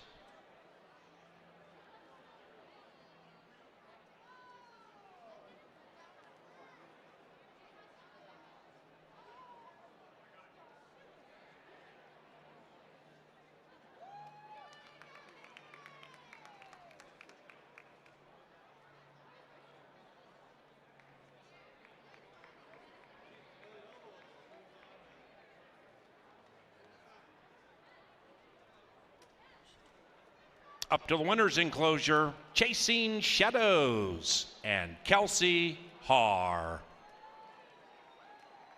The winning owner and trainer, Bruce Rieken.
Racing.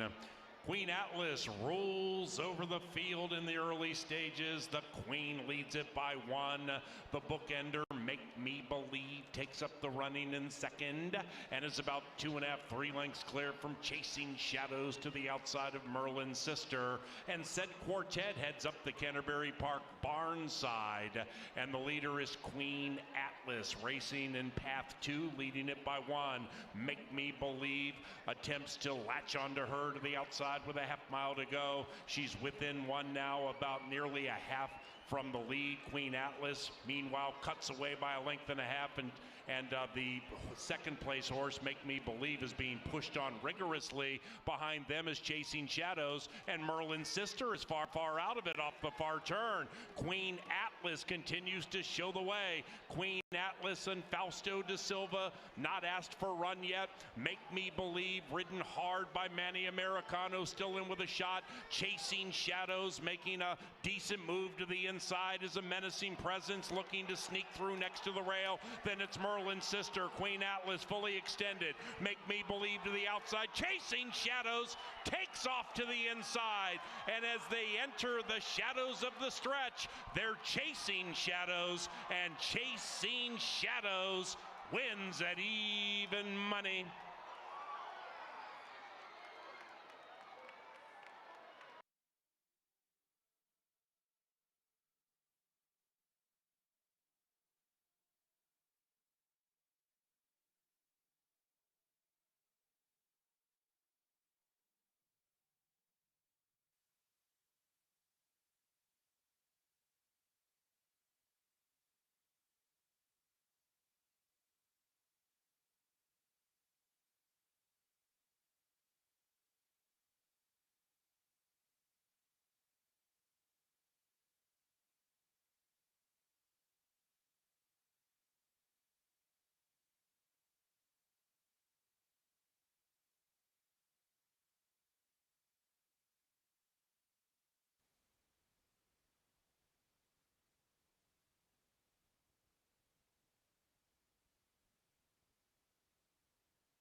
Kelsey Haar sneaks up the rail at even money and scores in race number 6. The pick 5, 2 legs down, 3 difficult legs left to tackle. If you're alive, good luck. And I think these last 3 races are going to present some problems. On my ticket, I singled the 2 in the last, and I'm hoping to be alive to that.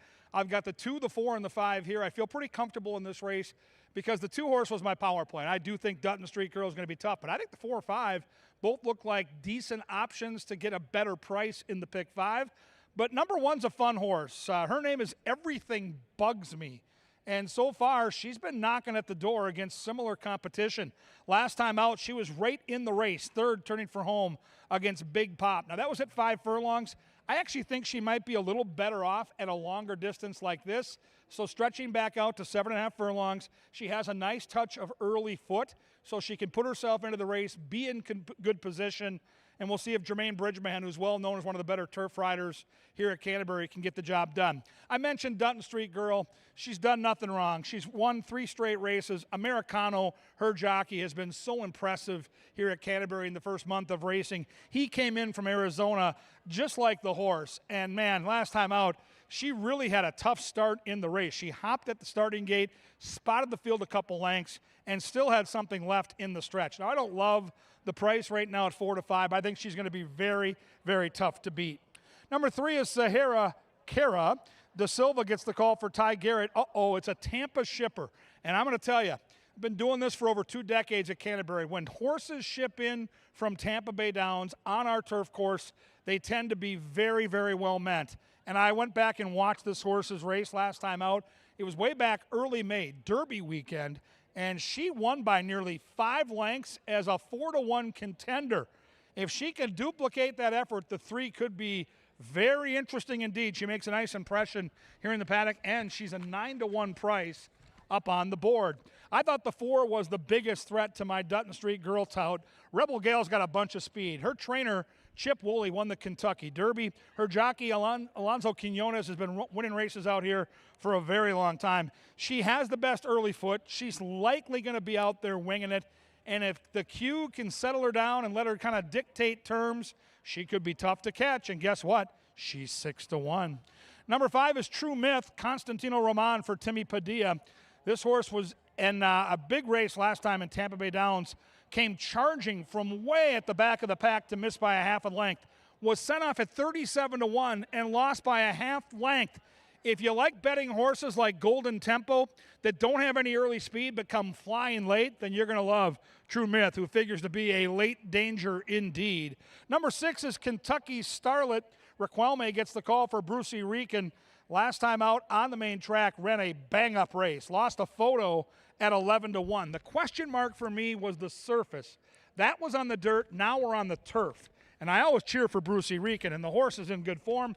I just don't know if this horse is as good on the green stuff as she is on the dirt, but she sure ran big last time. Fun handicapping puzzle. Can anyone beat Dutton Street Girl? She's won 3 in a row. She's got Americano, but it looks like a very, very talented group of turfers. They're leaving the paddock area right now, getting set to meet the best bugler in the country. His name is Sir Leonard Dykert. It's race 7. It's turf racing, and you're watching, betting, and enjoying it right out here at beautiful Canterbury Park.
And they've reached the gate. It is now race time.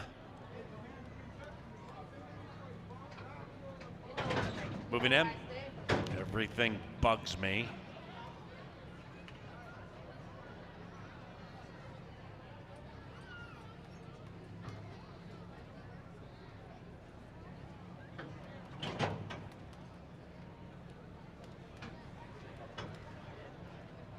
Dutton Street Girl, Sahara Cara,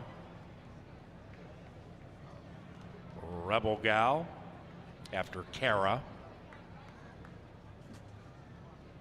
Dutton Street Girl, heavily favored.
There you go.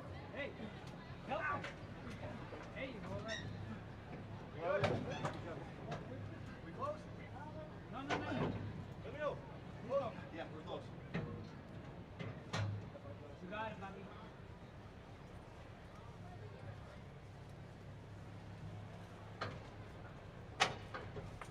Two back, True Myth, and Kentucky Starlet. One out.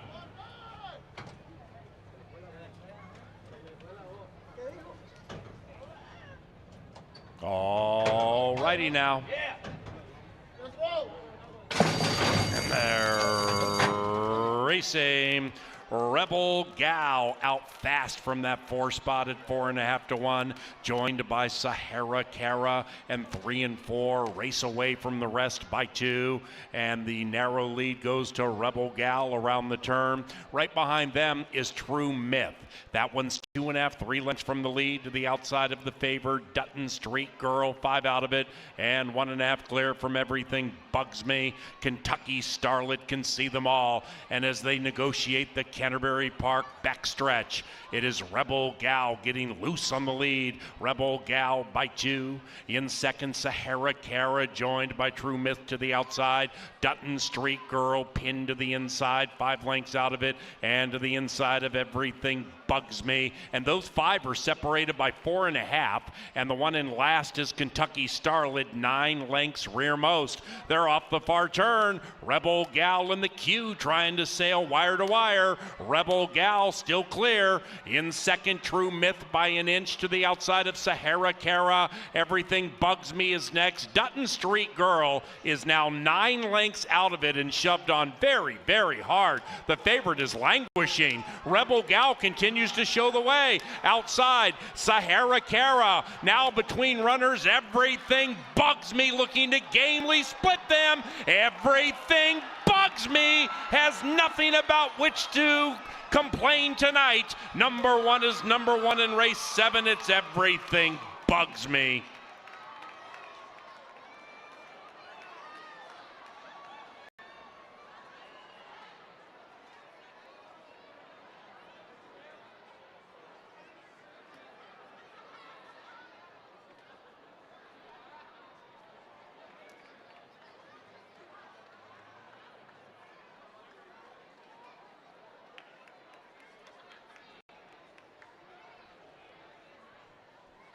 Number 1, Everything Bugs Me, ran first.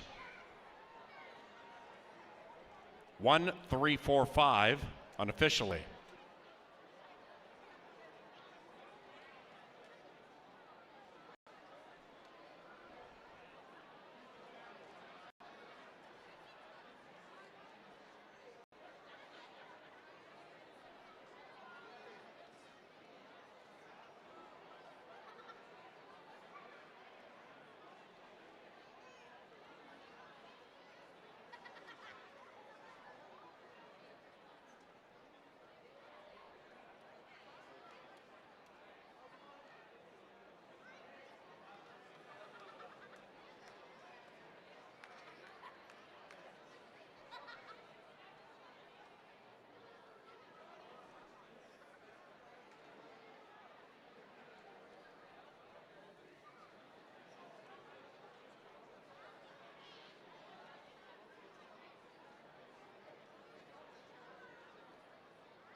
Canterbury's 7th official.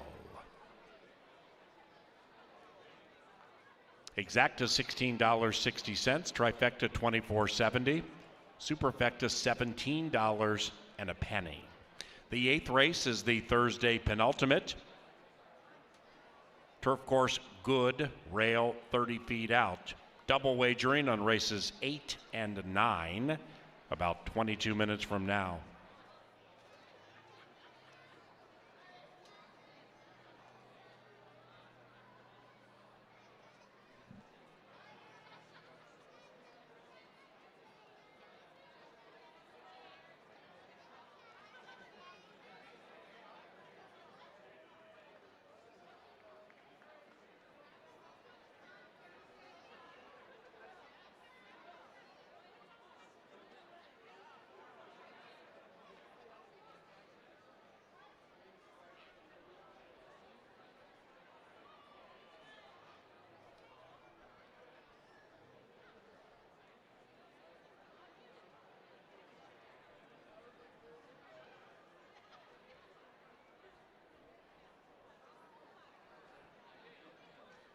Into the winner's circle, Everything Bugs Me and Jermaine Bridgmahan.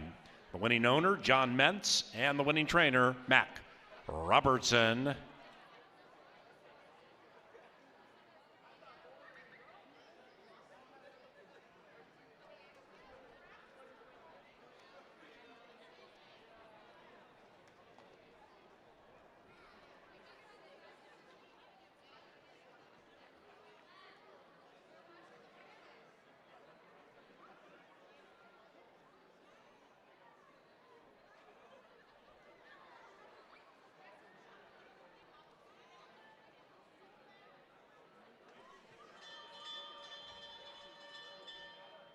We have a bell ring. Thank you.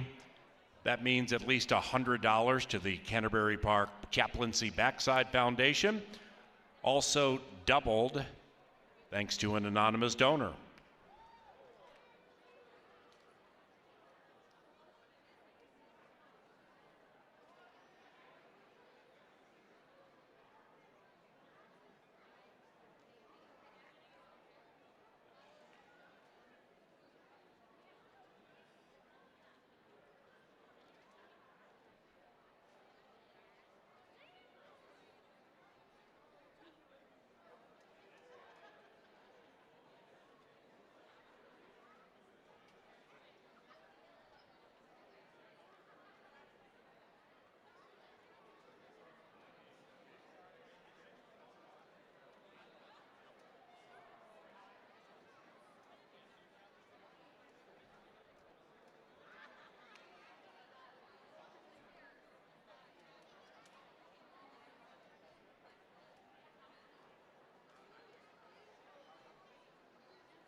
And they're racing.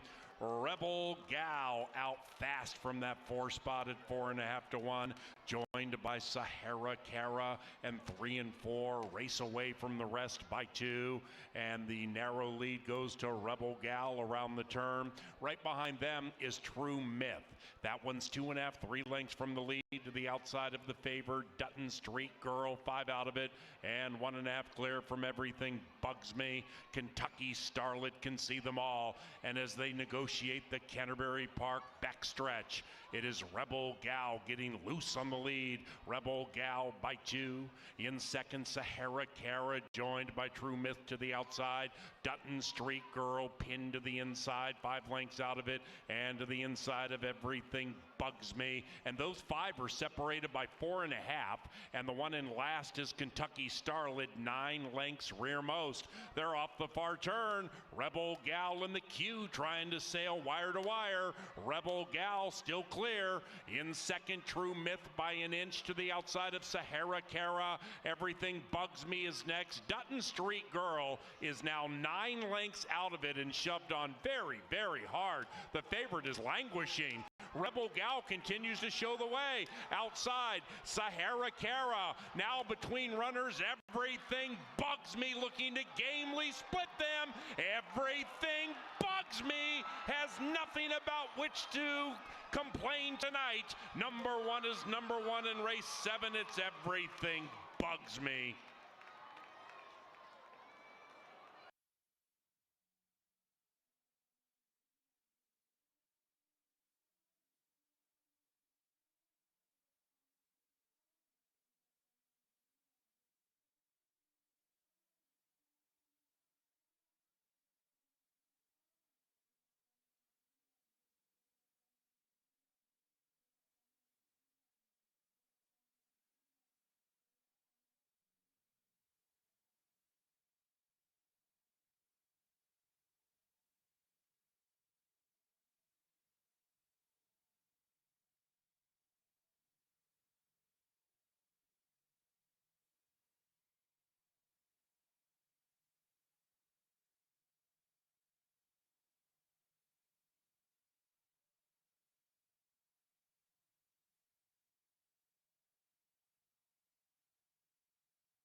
Don't forget the Wiener Dogs are coming. July 4th will be terrific, just like July 3rd with the fireworks. Hope you're enjoying the $2 Budweiser canned beers, hot dogs, Pepsi products with Angela Herman. I'm Kevin Gorg. We get you ready for the late daily double. And we've got a big weekend on tap. And I think for fans that maybe are just kind of getting acclimated, we got a great young crowd out there tonight. What do you love about Saturday and Sunday racing? They're completely different vibes here in Shakopee. I know. And I mean, even with Thursday, too, it seems to bring out maybe the college kids. And then Saturday, we get a good simulcast crowd at first, too, because we get a lot of our, the people that play the races across the country. But there's usually stakes racing on Saturday. And then you switch things over to the family vibe of Sunday. You can't find a day of the week for everybody, too. And even if horses aren't your thing, we got music on some Fridays, too. It's just something that we try to put on for the guests. And I think that you can feel the energy both days. It's just a different kind of energy, and it gets a good variety for us through the season too, to really touch all the different parts of horse racing that we do enjoy. And I think that Thursday nights are a fun, more lighthearted vibe, as you are definitely putting out here. It's good stuff. It is really good stuff. So we got to get into the late double. Let's get some of that energy infused into here and make some money out of it, because we only have 11 minutes to it. Crew Dragon on the inside, 4-1. Your thoughts? Lots of early speed. I see others in here that might keep the pressure on that front marker, but Crew Dragon's got Americano, you've got Silver. What you have to decide when you go to the window at 4-1 right now, and likely a lower price come post time, is the horse has had 42 starts and has 2 wins. So the camera shy narrative certainly fits, but these connections are outstanding. It's off the claim, certainly a contender. What about we take a look at Reboso, the 2, who's undefeated, 1 win in 1 start on the turf. And has some speed, is going a little bit further than he's gone in most of his races, and is right next to his barn mate in there. Because, there's some things that I think Reboso brings to the table, including a little something for Crew Dragon maybe to run at. You did mention the camera shy part. 2021 was the last time, but he hasn't been in quite this kind of spot. So I think these two as a team are going to be very dangerous and tough to hold off late. But Score McCoy should be coming late too, and Score McCoy just finished third at a similar level. That was a really fast pace that day, though. Do you think they go that quick today? I think there's plenty of speed. I've got a dear friend, we'll call him Cam. He'll text me once in a while, and he is bullish on Score McCoy being a part of the trifecta. Mouse also bullish on Score McCoy with Kelsey. She's got a win on the card. She looks for number 2 here. She's getting bet down, too. Wow, 15-1 morning line on the board at a conspicuous 4-1. Here comes the morning line favorite, Canyon Streak. Roman gets the call. Chicago shipper, and this horse looks imposing. Man, I don't have a grudge anymore from you from the Canterbury Derby, but this horse did burn me last year when I took him. I mean, That's right, Sushi Man. Oh, man, I had some stuff really going to Canyon Streak, but it looks like things have gone pretty much the same since then. He makes this consistent late run. No complaints at all about what Canyon Streak puts on the track, except maybe that was just biting off a little bit too much. He's in a more realistic spot today. He's not in for the tag again. Pretty crafty spotting, and you get 5-1 on him. That is very surprising. Now, Britt Blitz is a horse I know that you and Jeff and I think the Oracle all love, so tell me why. I don't love the horse to win. I love the horse to hit the ticket. I think the horse is going to be a price. Right now, I think you're getting 6-1. If you're building a trifecta or superfecta, do not leave this horse off. I still think others are more likely to win, but I think the 5 hits the superfecta at a nice number. You and I and Paul Allen are all in unison on Shotgun Runner. I love the press and pound strip, and I love the way Eddie G's riding. And I don't know what you pictured unfolding in here, but I thought maybe Shotgun Runner would sit just off Reboso and perhaps keep Crew Dragon in a nice little box on the inside, and maybe Shotgun Runner could get a similar trip to the one that produced his maiden win. I mean, it does show wire to wire. He was taking a bit of pressure through there, but I would expect the pace to be the same. So whether he's sitting in first or whether he's sitting in second, he'll be where he wants to be. And I think that Shotgun Runner, when he's involved in the race with Gallardo, is always going to be dangerous. A lot of people seeing the same thing at 9-5, but Rowan August on the outside is another one who should be sitting maybe a little bit further behind, but will be coming late. Do you give Rowan August a chance off the claim for Mac Robertson? I give any horse in any race trained by Mac Robertson a chance, but specifically when you get to the turf and you see Jermaine Bridgman in your program, all of us in the press box have nicknamed him the new sod surgeon. And I'm going to tell you right now, the 7, like the 5, will be on all my superfecta tickets. I think Bridgman comes rolling late. You and I are both on the 6. I think we get the top billing. I think the superfecta has all kinds of long shot playability. Terrific race. Ange and I are not done yet. We'll be back for race 9 to put a bow on this night's edition of the Canterbury Downs and Park Show. I don't know where that came from. Right now, Sir Leonard Dykert in the call to the post.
You know, the Chaser has a lot of respect for 16-year-old jockey Ryder Olmsted. A couple of hours ago, he won a nice race. And for his part, being the rider in the race, Ryder amassed like $1,700 for that ride. The Chaser didn't have that much money until he was like 35 years old. $1,700. Well done, young man. But we're going to make some money now, thanks to Crown Royal. We're going to go to chasing with a late double. 6-2. We have a common thread here.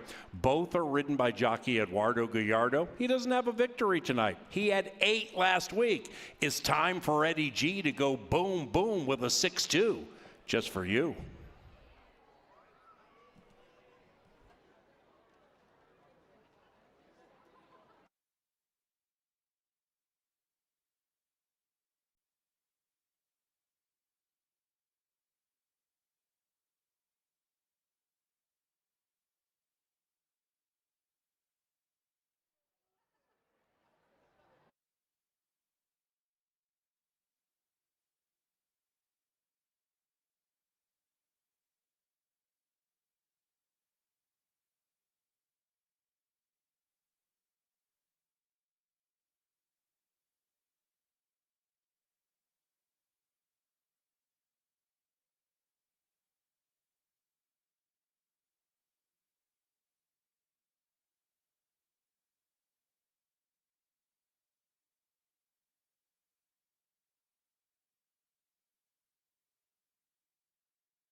And they've reached the gate. It is now post time for the 8th. Shotgun runner, 8-5, Canyon Streak, 2.5-1. Top two fancied in the win wagering. Crew Dragon in Canyon Streak to the center. Reboso.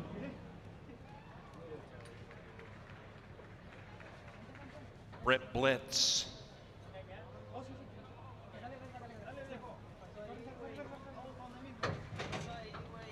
Score McCoy. Shotgun runner. And Rowan August last in line.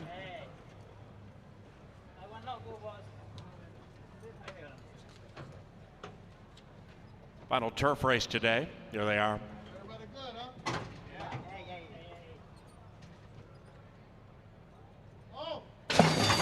And they're racing. Reboso and Crew Dragon both started sweetly, so did Shotgun Runner, but it's Reboso to gallop clear by 2.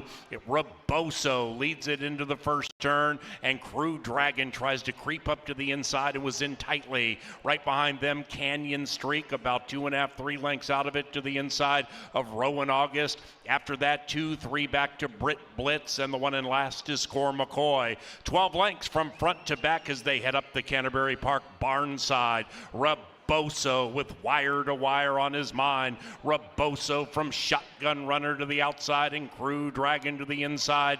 Then it's Rowan August rowing along about 4 lengths out of it, 1.5 clear from Canyon Streak. Then a big gap back to Brit Blitz, second last, and Score McCoy still double digits from the lead. Shotgun Runner makes a move on Reboso, so does Crew Dragon cutting to the inside. After that, Rowan August 7 lengths out of it, needing to give more. Behind that one, Canyon Streak.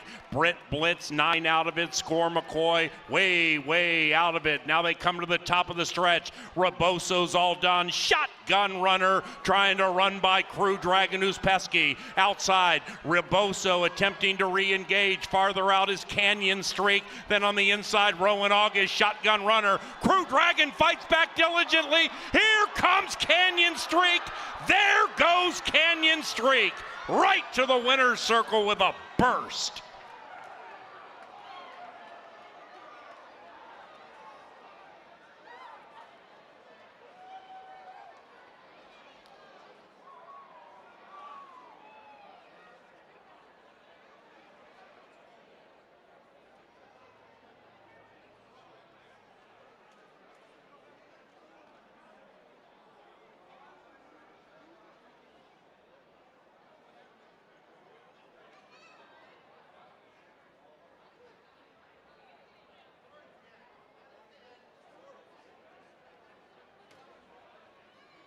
Number 4, Canyon Streak ran first.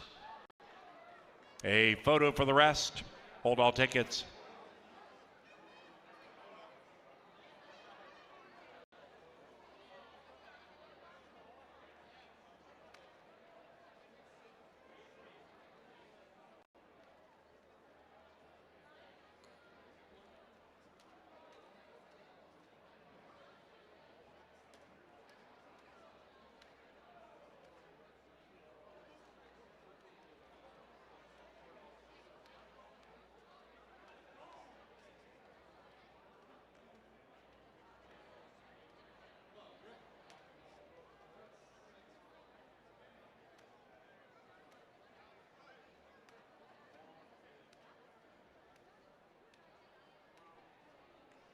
Number 1, Crew Dragon second.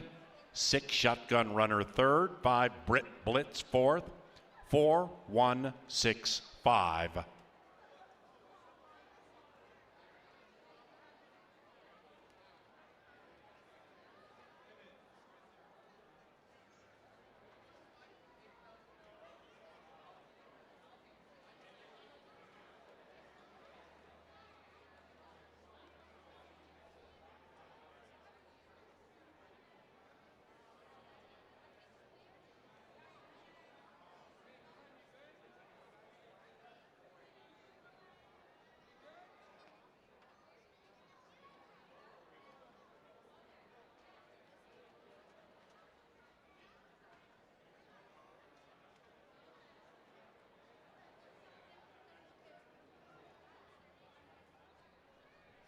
And the 8th race is official. We come now to the 9th race, fast main track, final live race tonight, no scratches.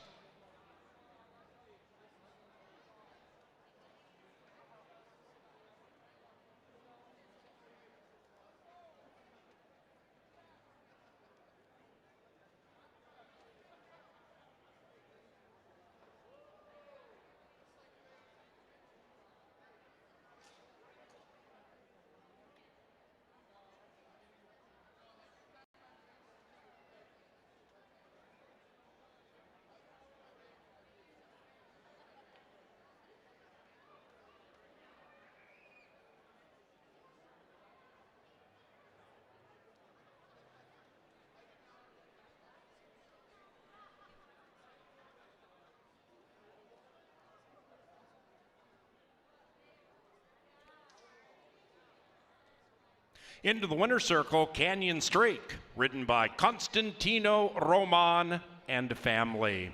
The winning owners, Victory Stables, and the winning trainer, Hugo Rodriguez.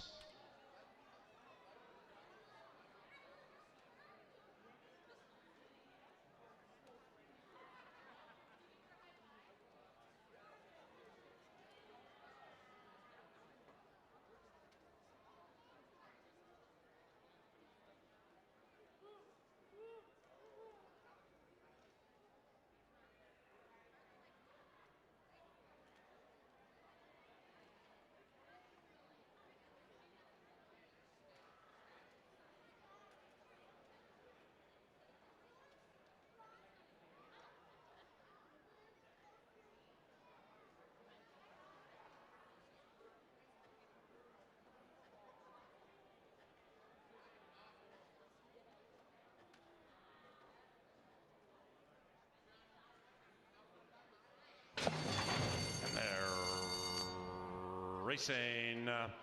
Reboso and Crew Dragon both started sweetly, so did Shotgun Runner, but it's Reboso to gallop clear by 2.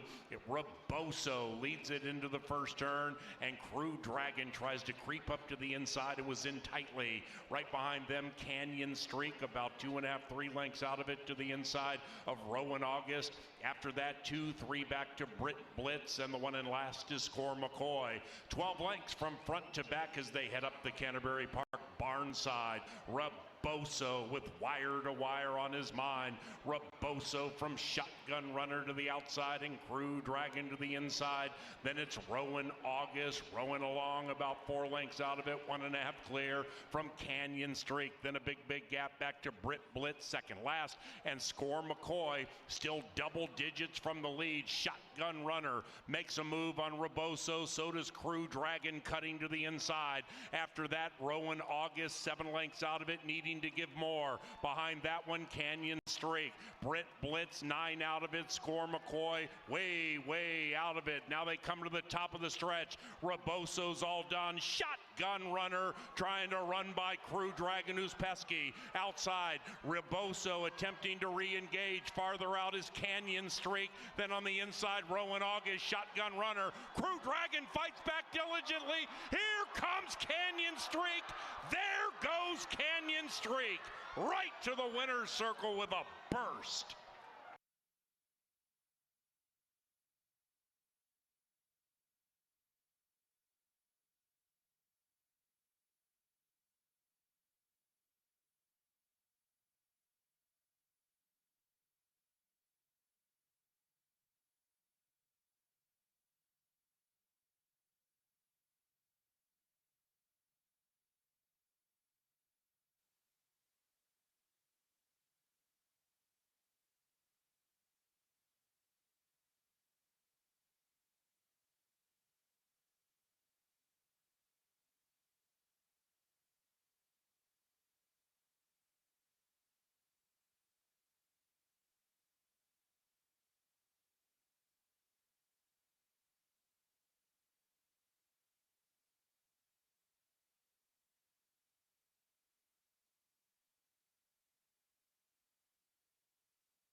Angela Herman, Kevin Gorg with you to take you through the lucky last. If you're alive in that pick 5, some decent payoffs available. We've got 5 of them going 6 furlongs. These are Minnesota-bred maidens looking for their first career victory.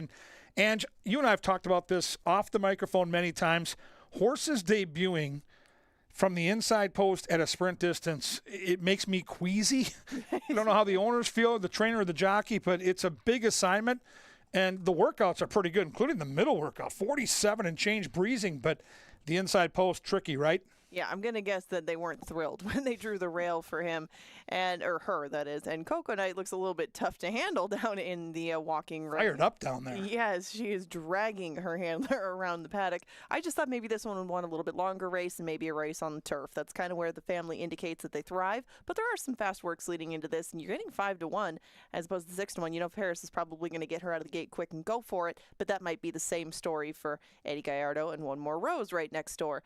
That's a very appealing price. I don't expect that to necessarily last. We both like her. Do you think she'll take them all the way? I do. She looks great in the paddock, too. I really like the body language I'm seeing right now from One More Rose, and I think she's legged up right now.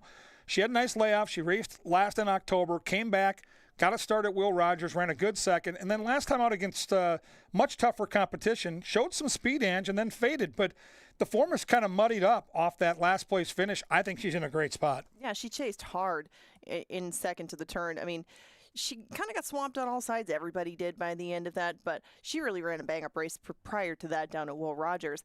And, I mean, she was tired a little bit. She was pulling away again, but then a favorite just came and caught her on the wire. But I think that she's definitely ready for this assignment. Now, another one taking a drop out of maiden special weights is Rhythm Ready, but she's coming off the turf course, too, cutting back in distance. And the last couple of times that we saw her sprinting, she didn't get nearly as close to the lead as she has recently, so they'll put blinkers on her.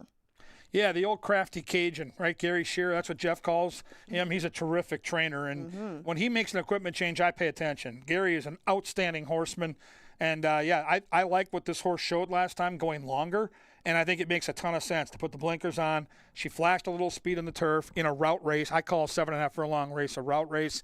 I think this is going to be a very good distance for her. So she looks like the horse to beat, no doubt. What do you do with Heavenly Destiny? You get Americano here, and you get a horse that was knocking heads against some toughies at Oaklawn, but it didn't go well. Oof, I mean, it's hard to take those races that you got last year out of her and think that maybe she's taken a step forward.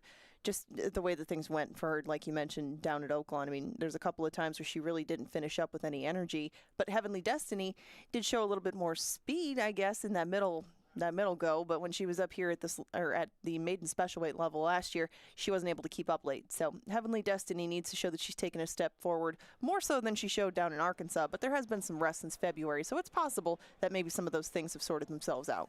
Mike Beeler's horse is taking money, 7-2 on Cocolina. Now, she's been off since August, which could be a problem, but she's only 4. The workouts are outstanding. Roman shows up, and she has faced better competition. You can't argue that. That's true, and she has been facing older horses, too, because she is one of the 4-year-olds in here, and she's the only 4-year-old, and she sees some 3-year-olds. But Cocolina is kind of like the inside horse, a horse that I thought might prefer a move over to the grass, maybe a bit more ground. But they're going to put the blinkers on her, and maybe she'll show some more speed both today and when she returns to two-turn racing. So an interesting sort in Cocolina. There you see the picks from all the handicappers, and do note that Jeff Madej is on a heater, and he's on the 3. The Steam team, though, Jeffrey, I'm sorry to say this, but Paul Allen, Angela, and myself are on the 2, and we're a 71% combo. Here comes Sir Leonard.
It's post time. Into the gate for the 9th. It's the lucky last. Racing resumes Saturday at 5 o'clock. Father's Day racing at 1. Thanks to Furniture Mart, we're giving away Lazy Boy recliners following each race on Sunday. Spend Father's Day with us at 1 o'clock. Best of luck here in the 9th. Heavenly Destiny goes in. And Cocolina, the last in line. Rhythm Ready is favored.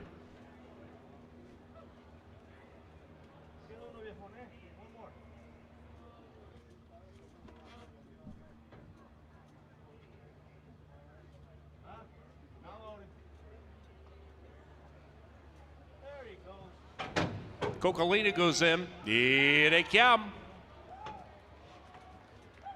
Oh! And they're racing, and they've broken a line.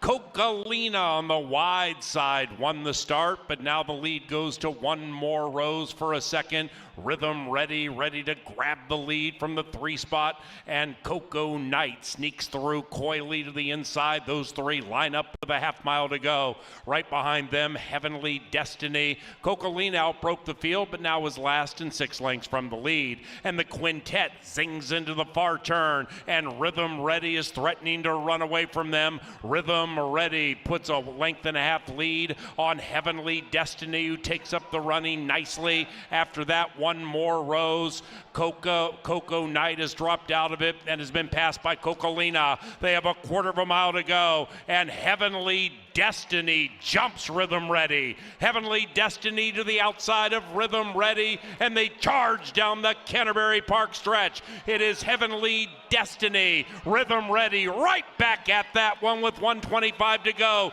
Rhythm Ready, the 1-2 favorite, refuses to let Heavenly Destiny win. Rhythm Ready, winner circle ready.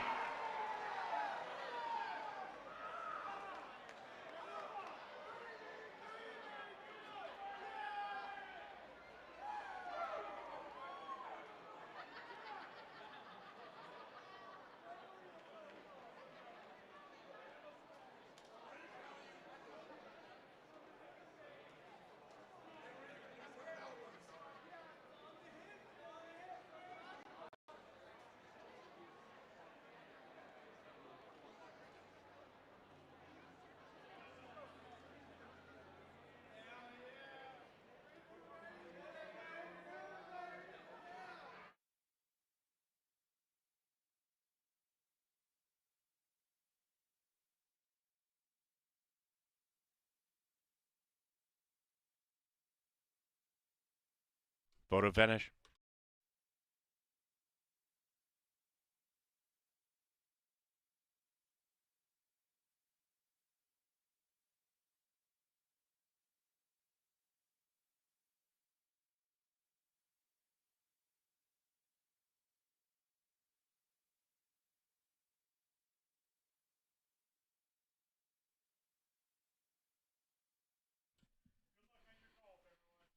Result of the photo shows 3. Rhythm Ready first. 3, 4, 2, 5.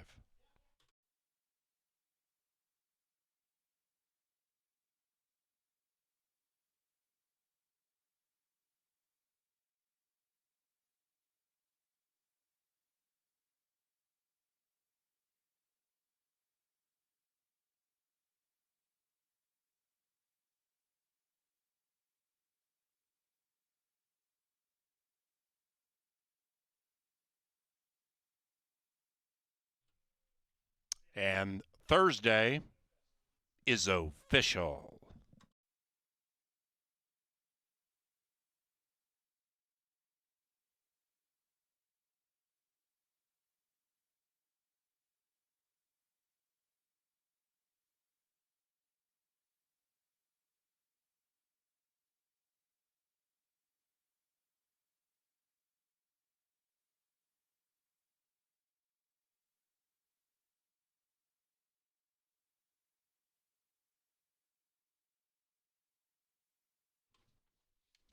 Up to the winner's enclosure, Rhythm Ready and Jose Riquelme.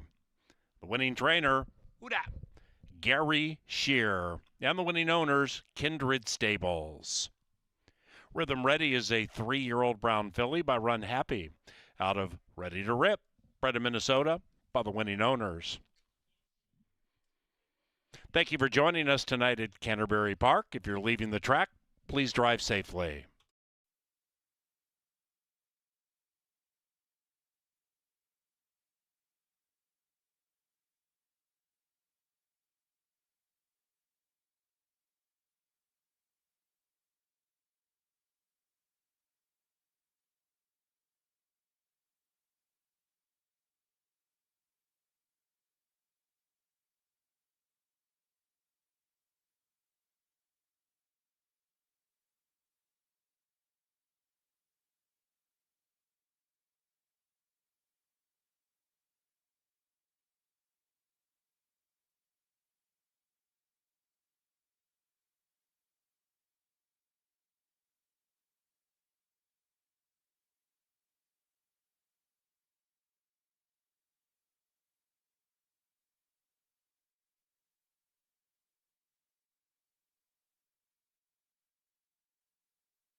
Racing, and they've broken a line.